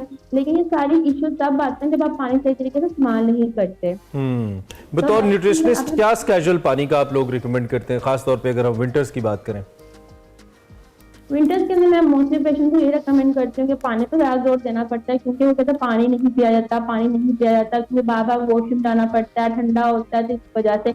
तो विंटर्स में आप नीम गर्म पानी का इस्तेमाल करें। इससे पीने से आपकी बॉडी में आपको एसिडिटी नहीं होगी, एसिडिटी नहीं होगी तो आप एक्टिव रहेंगे, और ज्यादा पानी पीने से आपको थकावट या वीकनेस का एहसास नहीं होता, क्योंकि विंटर्स में ज्यादा इश्यू आते हैं ना कि हम बहुत थके थके रहते हैं।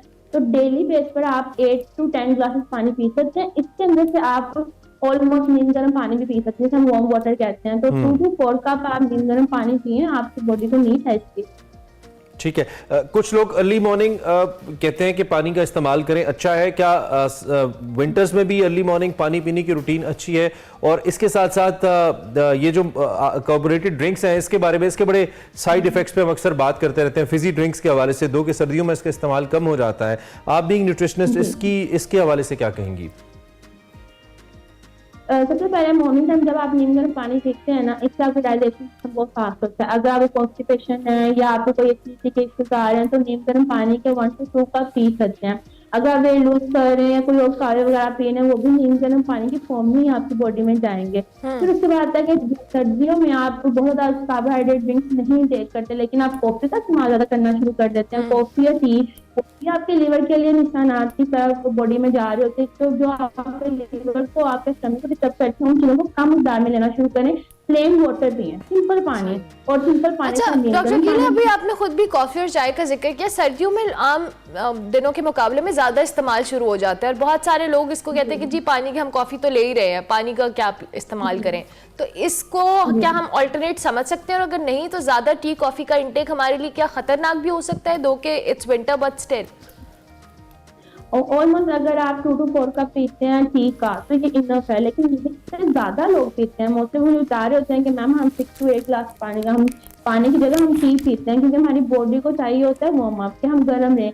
तो आप उसकी जगह आप नीम गर्म पानी पी रहे हैं। अगर आप नॉर्मल बच्चे का पानी नहीं पी सकते 8 to 10 ग्लासेस, तो आप 6 to 8 ग्लासेस नीम गर्म पानी का इस्तेमाल करें, इससे भी आपको बॉडी वार्म अप देगी। आपकी बातें सुन के आधी बोतल तो मैंने अभी पी ली है। इमरान कुमार जोश आया।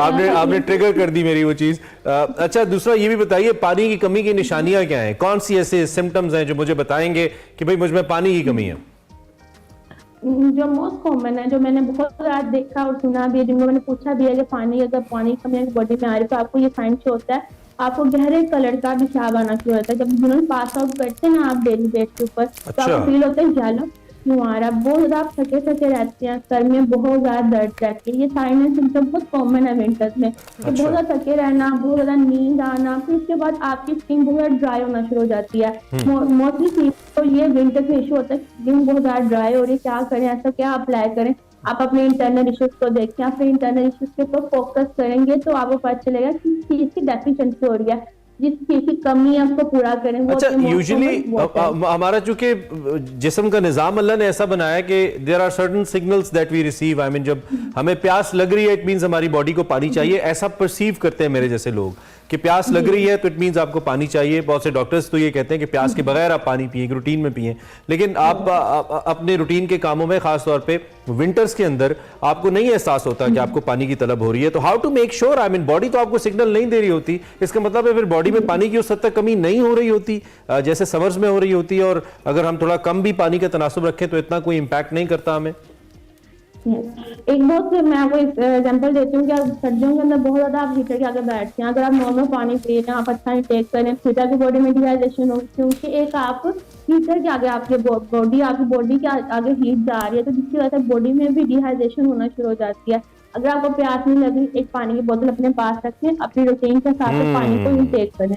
अगर आपके पास टाइम नहीं है, अगर आप बहुत बिजी हैं, जैसे मेरे पास बहुत पेशेंट आते हैं जो ऑफिस में जॉब कर रहे हैं या बहुत ज्यादा बिजी शेड्यूल होने की वजह से पानी का इस्तेमाल नहीं करते, खाने से पहले खाने के बाद 1 गिलास पानी का इस्तेमाल करें, ऑलमोस्ट आपके 6 to 8 ग्लासेस हो जाएंगे। तो उसके अंदर ऐड हो जाएंगे ग्रीन टी या आपकी ब्लैक कॉफी ऐड हो जाएगी, ठीक तो है, वो भी आपकी बॉडी ठीक है Akila, thank you very much, बहुत बहुत शुक्रिया, आप हमारे साथ मौजूद रही। अकीला हमें बता रही थी कि आप अपनी वाटर इनटेक रूटीन को कैसे ठीक कर सकते हैं। पानी की तलब सर्दियों में आपको नहीं होती है, कुछ लोग बहुत ज्यादा सुस्ती करते हैं, पानी नहीं पीते हैं, आपकी किडनी से इससे इफेक्ट हो सकते हैं और किडनीज के बहुत सीरियस किस्म के मसाइल लोगों के देखें। और डॉक्टर अकीला साहिबा ने एक निशानी जो बताई है, जो आपका यूरिन कलर है वो बहुत थिक अगर आपको फील हो, तब्दील महसूस हो, तो इसका मतलब है कि आप पानी की कमी के साथ चल रहे हैं, स्किन ड्राई होती है। तो पानी पीजिए, मुफ्त है, एक पानी तो मुफ्त है, पी लीजिए। कुछ जगहों में वैसे वो भी नहीं है, पैसे पैसे देके लोग पीते हैं। अच्छा जी, आगे बढ़ती है। हजारों गीत तख्लीक करने वाले नामवर नगमा निगार और मुनफरिद शायर ख्वाजा परवेज के मद्दा आज उनका यौम पैदाइश मना रहे हैं। ख्वाजा परवेज 1932 में अमृतसर के एक कश्मीरी घराने में पैदा हुए। उनका असल नाम गुलाम मुहियुद्दीन था, जबकि तखल्लुस परवेज था। फिर यही तखल्लुस इनकी पहचान बन गया और यूं आप फिल्मी दुनिया में ख्वाजा परवेज के नाम से मशहूर हो गए। क़याम पाकिस्तान के बाद अपने अहले खाना के हमरा पाकिस्तान आए, लाहौर को अपना मस्कन बनाया। उन दिनों लाहौर फिल्मी सनत का गढ़ तस्वुर किया जाता था। 50 की दहाई में आप गीत निगारी से वाबस्ता हुए, मगर फिल्मी शायर के तौर पर हकीकी पहचान अगर हम कहें तो 1964 में उनके लिखे गए नगमे तुम ही हो महबूब मेरे, मैं क्यों ना तुम्हें प्यार करूं से उनको मिले। 20 जून 2011 को ख्वाजा परवेज जहान फानी से कूच कर गए। आज फिजिकली हम में नहीं है, लेकिन उनका फ़न उन्हें जिंदा रखे हुए है। हमारी उनकी मग़फ़िरत के लिए दुआएं हैं, अल्लाह उन्हें गरीक़ रहमत करे। इसके साथ ही एक ब्रेक लेते हैं और ब्रेक के बाद दोबारा ज्वाइन करें। Welcome back to Expresso. बात कर लेते हैं गजा के हवाले से, जहां इसराइल का वहशियाना तशद्दुद, जंगी जराइम जारी हैं और अब तो हर हद अबूर कर चुका है इसराइल, ये कहना चाहिए। अगर सिर्फ 24 घंटों के हवाले से आपको बताएं तो गजा के रिहायशी इलाकों पर सिहोनी फौज के हमलों में मजीद 200 से ज़ायद फलस्तीनी शहीद हो गए हैं। अब तक जो शहादतों की तादाद है 21,000 से तजावुज़ कर चुकी है। दूसरी जानिब जो इसराइली फौज है उसने सिफाकियत की इंतहा करते हुए लाशों से आज़ाद चुराना शुरू कर दिए हैं। लेट मी रिपीट, लाशों से आज़ाद चुरा रही है इसराइली फ़ौज। इससे बदतरीन मुझे लगता है शायद जंगी जराइम पूरी दुनिया में और पूरी कायनात में इससे पहले तक नहीं हुए होंगे जब से दुनिया बनी है। इससे ज़ायद हम ये भी बताएं, जो मस्कशुदा लाशें हैं उनकी रफ़ा में इज्तिमाई तदफीन की गई है और 80 से ज़ायद ये लाशें हैं जिनके बारे में इतलात आ रही हैं। इसके अलावा अरब मीडिया ये भी रिपोर्ट कर रहा है कि जो वस्ती गजा का इलाका है, इसमें जो अल-हमल हॉस्पिटल है, इसके करीब इसराइली बमबारी से 20 फ़लस्तीनी शहीद हुए, जबकि गजा में रफ़ा के ही मकाम पर एक हमले के बाद इलाके में आग भड़क उठी। जो नसरीत कैंप है, यहाँ पर हमले में मजीद 7 और अलमगाजी कैंप के अंदर मजीद 20 फ़लस्तीनी शहीद हुए। इसी तरह इसराइल की जो वहशियाना कार्रवाइयाँ हैं वो पनाह गुज़ीन कैंप्स के अंदर शामिल हैं, उसके अंदर हॉस्पिटल शामिल हैं, स्कूल्स हैं, इबादत गाहें हैं। कुछ ऐसा नहीं है जो महफूज हो। और दिरुल बलाग की मस्जिद को शहीद कर दिया गया, जो वर्ल्ड WHO है उसके मुताबिक इसराइली हमलों से बचने के लिए इस वक्त जो हज़ारों फ़लस्तीनी है वो वस्ती गज़ा और खान यूनुस से नकल मकानी करने पर मजबूर हैं और अक़वाम मुत्तहिदा के जो एहलकार हैं वो खुद उनको भी मसाइल पेश आ रहे हैं। तो कोई ऐसा अमल नहीं है जो मेरे ख्याल में बदतरीन अमल जो दोहराया ना जा सके।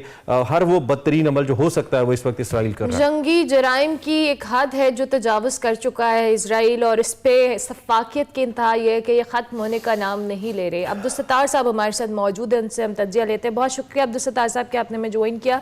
अब जो हम बातें या जो विजुअल्स या जो चीज़ें हम बार बार इसको डिस्कस कर रहे हैं, जो आज़ाद चुराने का मामला है, अब ये इतना खौफनाक और सोच कर ही इंसान का रूह काम जाती है कि इस तरह की चीज़ें, इस तरह के मसाइल वहाँ पे होना और सबसे बढ़कर पूरी दुनिया का इस पर खामोशी इख्तियार करना। क्या कहेंगे इस हवाले से?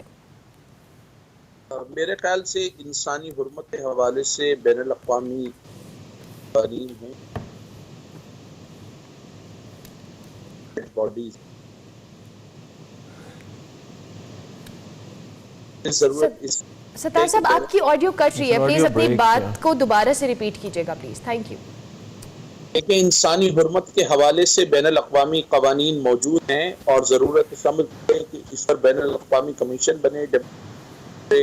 जो बैनुल अक़वामी इदारे हैं, मुत्तहिदा के जो मुतल्लिक़ा इदारे हैं, तो इस हवाले से कमीशन चाहिए, क्योंकि इक़दामात इंतहाई संगीन हैं और इसराइल के जो मामलात में रही है उसमें कई हल्के इस बात की निशानदेही कर रहे हैं कि इस बात को रूल आउट नहीं किया जा सकता कि लाशों से आज़ाद चुराने के जो इक़दामात हैं कि इसराइल शायद वाहिद न्यूक्लियर पावर है जिसके बारे में ख्याल किया जाता है कि उसके पास 100 या 150 के करीब जौहरी हथियार हैं, लेकिन उसके बावजूद उसने कभी एतराफ़ नहीं किया है। ना ही खुलकर कभी उन तरदीद की है।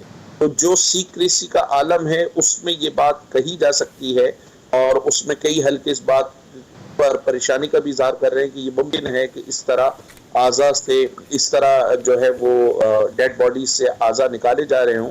बैनुल अक़वामी इदारों, ख़ुसूसन अक़वाम मुत्तहिदा की जिम्मेदारी है कि कोई कमीशन बनाया जाए और मगरबी अक़वाम को भी आना चाहिए, तहकीकात करनी चाहिए। OIC का फोरम थोड़ा एक्टिव हुआ शुरू में, लेकिन जंग तो अभी उसी तरह से जारी है, जो वॉर क्राइम्स उसी तरह से जारी हैं, लेकिन अब कुछ बहुत इंप्रेसिव किस्म का फ्रेमवर्क सामने नहीं आ रहा है, ना स्टेटमेंट सामने आ रही हैं। क्या मायूसी है, प्रेशर है, लॉजिक्स हैं, आई मीन अपने फाइनेंशियल और फिस्कल इंटरेस्ट्स हैं जिसकी वजह से ये हो रहा है? इसके पीछे क्या है, आपको क्या लगता है? देखिए, मौजूदा जो मायूसी है उसकी बड़ी वजह जो है वो यूनिपोलैरिटी है। दुनिया जो है वो एक ताकत के हाथ में चली गई है, और जब सर्द जंग के दौरान इस तरह के कोई वाक़यात होते थे तो सोवियत यूनियन करता था, और अमेरिका और मगरबी ब्लॉक को सोवियत यूनियन के इक़दामात की या मुमकिन इक़दामात के खौफ की वजह से इसराइल उसकी 70 की दहाई में जो अरब इसराइल हुई है उस तजावुज करने की कोशिश की तो सोवियत, और उसमें फिर उनको पीछे हटना पड़ा। इसी तरह 67 की जंग में गो कि उन्होंने बहुत नुकसान पहुंचाया था, लेकिन वो मजीद अरबों को नुकसान पहुंचा सकते थे अगर सोवियत यूनियन। ऑफ कोर्स इनके माली मामलात हैं, सऊदी अरब के बड़े गहरे ताल्लुकात हैं, न सिर्फ सऊदी अरब की हैवी इन्वेस्टमेंट है अमेरिका में, बल्कि अब जो सऊदी पॉलिसी है वो अपनी इन्वेस्टमेंट को और अपनी इकॉनमी को डाइवर्सिफाई करना चाहते हैं, और उस डाइवर्सिफिकेशन में जो उनका स्ट्रैटेजिक मकासद हैं या जो स्ट्रैटेजिक उनका नुक्ता नज़र है, उसमें अब भी उनके लिए ईरान एक बड़ा खतरा है बनिस्बत इजराइल के। इस हवाले इस मसले पर OIC में बुनियादी तौर पर सऊदी अरब ही सबसे ज्यादा ताकतवर है, या मुत्तहिदा अरब अमारात और कुछ दूसरे जो अरब, और वो डेफिनेटली अपने इंटरेस्ट का मामला है उसमें, इससे कोई इनकार नहीं हो सकता। अच्छा, आने वाले जो इंतखाबात हैं, जो कि बहरहाल प्रोटेस्ट तो हुए हैं, सिविल सोसाइटी बैनुल अक़वामी दुनिया के अंदर, डेवलप ममालिक के अंदर, चाहे वो इंग्लैंड है, चाहे वो अमेरिका है, चाहे वो यूरोप है, लोग निकले हैं, लोगों ने बात की है इस पे। और वेस्टर्न वर्ल्ड के अंदर या डेमोक्रेसीज के अंदर जारी बात है, लोगों के पास वोट एक ऐसी पावर होती है जिससे वो अपनी राय का इजहार करते हैं। आने वाले वक्त के अंदर जो इंतखाबात होने हैं, खासतौर पर अमरीकी इंतखाब सर पे हैं, दीगर ममालिक के अंदर भी, आपको ये इम्पैक्ट देखते हैं गजा सूरत हाल पे, इन हुकूमतों के रिएक्शंस का आने वाले इंतखाबात के ऊपर लोग इजहार कर सकते हैं और इंतखाबात के नताइज के ऊपर असर आ सकता है इसका? बरतानिया में तो हो सकता है। बरतानिया में एक लेबर पार्टी और लेबर पार्टी में वो देखना पड़ेगा कि जेरेमी कॉर्बिन की क्या पोजीशन बनती है। जेरेमी कॉर्बिन उसके साबिक रहनुमा थे, अब जो मौजूदा रहनुमा हैं उनका तो खुद जो नुक्ता नजर है वो इसराइल के करीब है। अमेरिका बदकिस्मती से ये होगा कि जो बाइडेन के वोट तो कम होंगे, लेकिन उसका फायदा मुमकिन तौर पर अगर ट्रंप पर कोई कानूनी पाबंदी नहीं रहती और ट्रंप हैं तो फिर उसका फायदा ट्रंप को होगा। और ट्रंप का नुक्ता नजर इसराइल के हवाले से जो है वो जो बाइडेन से ज्यादा खतरनाक।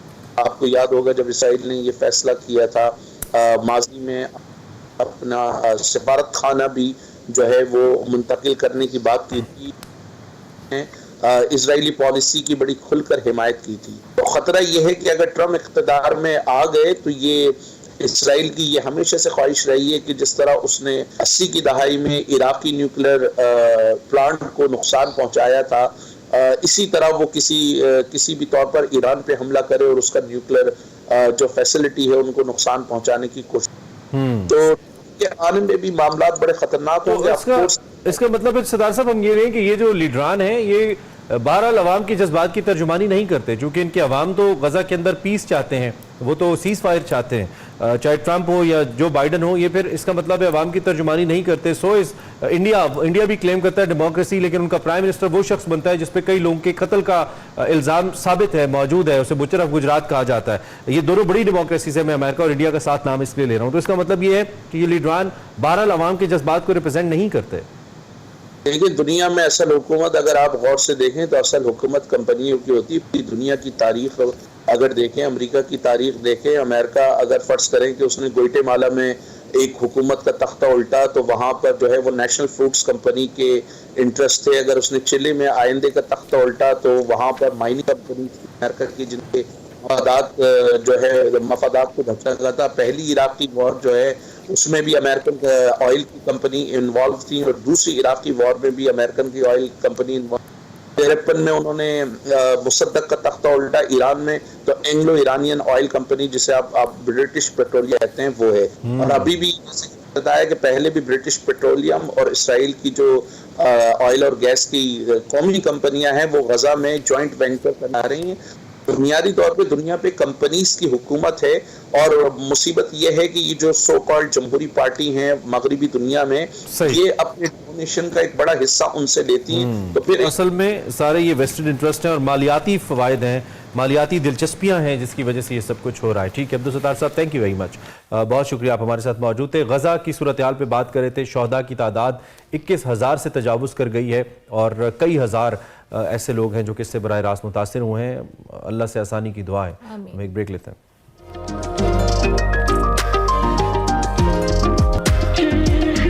Welcome back to Expresso. अब आपकी मुलाकात दो ऐसे रैपर्स से करवाते हैं जिन्होंने रैप म्यूजिक का सहारा लिया है। मुख्तलिफ जो क्या कहना चाहिए माशरती बुराइयां हैं उनको हाईलाइट करने के लिए, दुनिया के सामने लाने के लिए इन्होंने रैप के ज़रिए अपनी इस परफॉर्मेंस के ज़रिए दुनिया को उजागर करने की कोशिश की है कि किस तरीके से दुनिया में बुराइयां हो रही हैं, उनको रोका कैसे जा सकता है।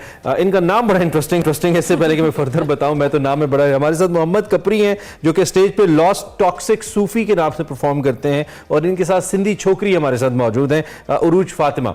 ये दोनों बहन भाई हैं जी जो रैप करते हैं। आप इनके कुछ विजुअल्स भी देख रहे हैं। ताल्लुक इनका मीरपुर खास सिंध से है और मुझे अच्छा इसलिए लग रहा है क्योंकि सिंध के इन दूर दराज इलाकों से रैपर्स का सामने आना बड़ा ही इंटरेस्टिंग है हमारे लिए। तो हमने कहा जरा इनसे आपकी मुलाकात करवाते हैं। So let's talk to Toxic Sufi and Urooj Fatima Sindhi छोकरी लाइव। अस्सलाम वालेकुम गाइस, क्या हाल है आपके? वालेकुम सलाम, ठीक है अल्हम्दुलिल्लाह। अच्छा ये बताएं अपने तो इस नामों के हवाले से, जिन नाम पे आप परफॉर्म करते हैं, जिस नाम पे क्या आइडिया था, क्यों रखा है ये नाम, ताकि आप लोगों से रिलेट कर पाएं? जी मेरा नाम तो बाद में बताऊंगा, मैं उरूज का बताऊंगा पहले। उरूज का नाम सिंधी छोकरी है, तो सिंधी छोकरी मैंने ऐसे उरूज का नाम डेडिकेट किया उरूज को कि सिंध की फर्स्ट फीमेल रैपर है, तो सिंध की पहली छोकरी है जो सिंधी में रैप करती है। अच्छा। तो इसलिए मैंने नाम सिंधी छोकरी रखा था। ओके, और अपना नाम आपने कैसे रखा?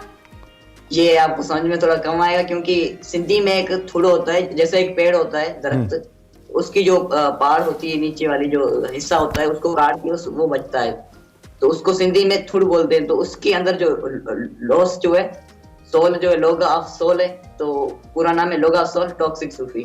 तो थुड़ के अंदर जो रूह होती है वो रूह है। ओए होए होए होए, वेरी डीप भाई, वेरी डीप। और बहुत मुझे लगता है ब्रेनस्टॉर्मिंग की होगी आपने इस नाम और इंटरेस्टिंग बात ये भी है, इससे पहले एक लियारी की रैपर हमारे सामने आई थी, हम एवा बी आई थिंक, हाँ, तो बड़े एक्साइटेड थे हम। और अभी हमारे पास सिंध की रैपर है, मैं वेट नहीं कर सकता हूँ। मैं चाहता हूँ सिंधी छोकरी आप जरा हमें सिंधी में रैप करके दिखाएं। कभी जिंदगी में सुना नहीं है मैंने सिंधी में, वाकई नहीं सुना। मोहम्मद और हमारा साथ में है तो डू इट बिल्कुल।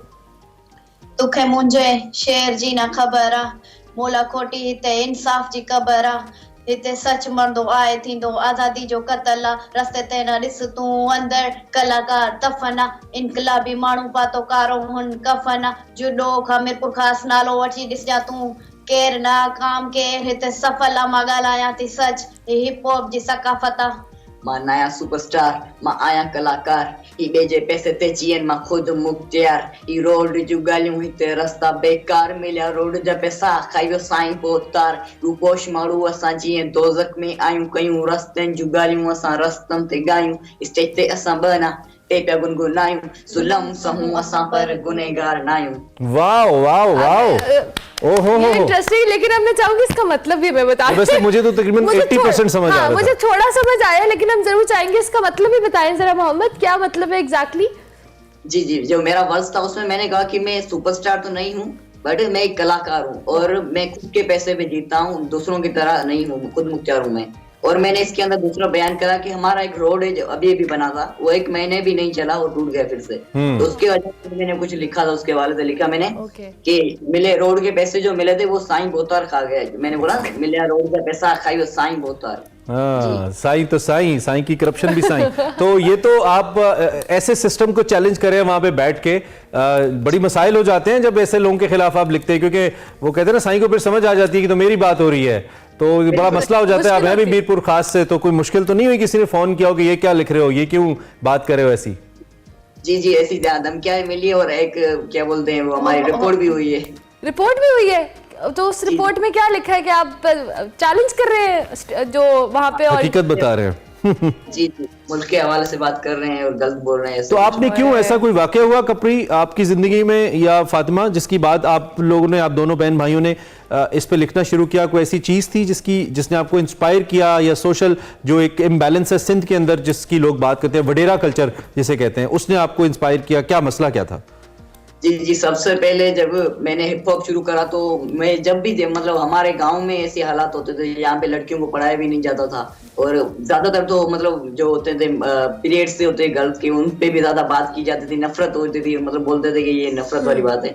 तो यार we wish we had more time और आपसे बात हो सकती है, लेकिन टाइम हमारा खत्म हो गया। किसी और नशिस्त में जरूर आपको दोबारा बिठाएंगे, आपसे बात करके हमें अच्छा लगा है। Wish you all the best. Mohammad Kapri and Urooj Fatima, पहली सिंधी रैपर लड़की, और उनके साथ उनके भाई मौजूद थे। प्रोग्राम का टाइम खत्म हो गया जी, कल आपसे मिलते हैं इंशाल्लाह। अल्लाह हाफिज।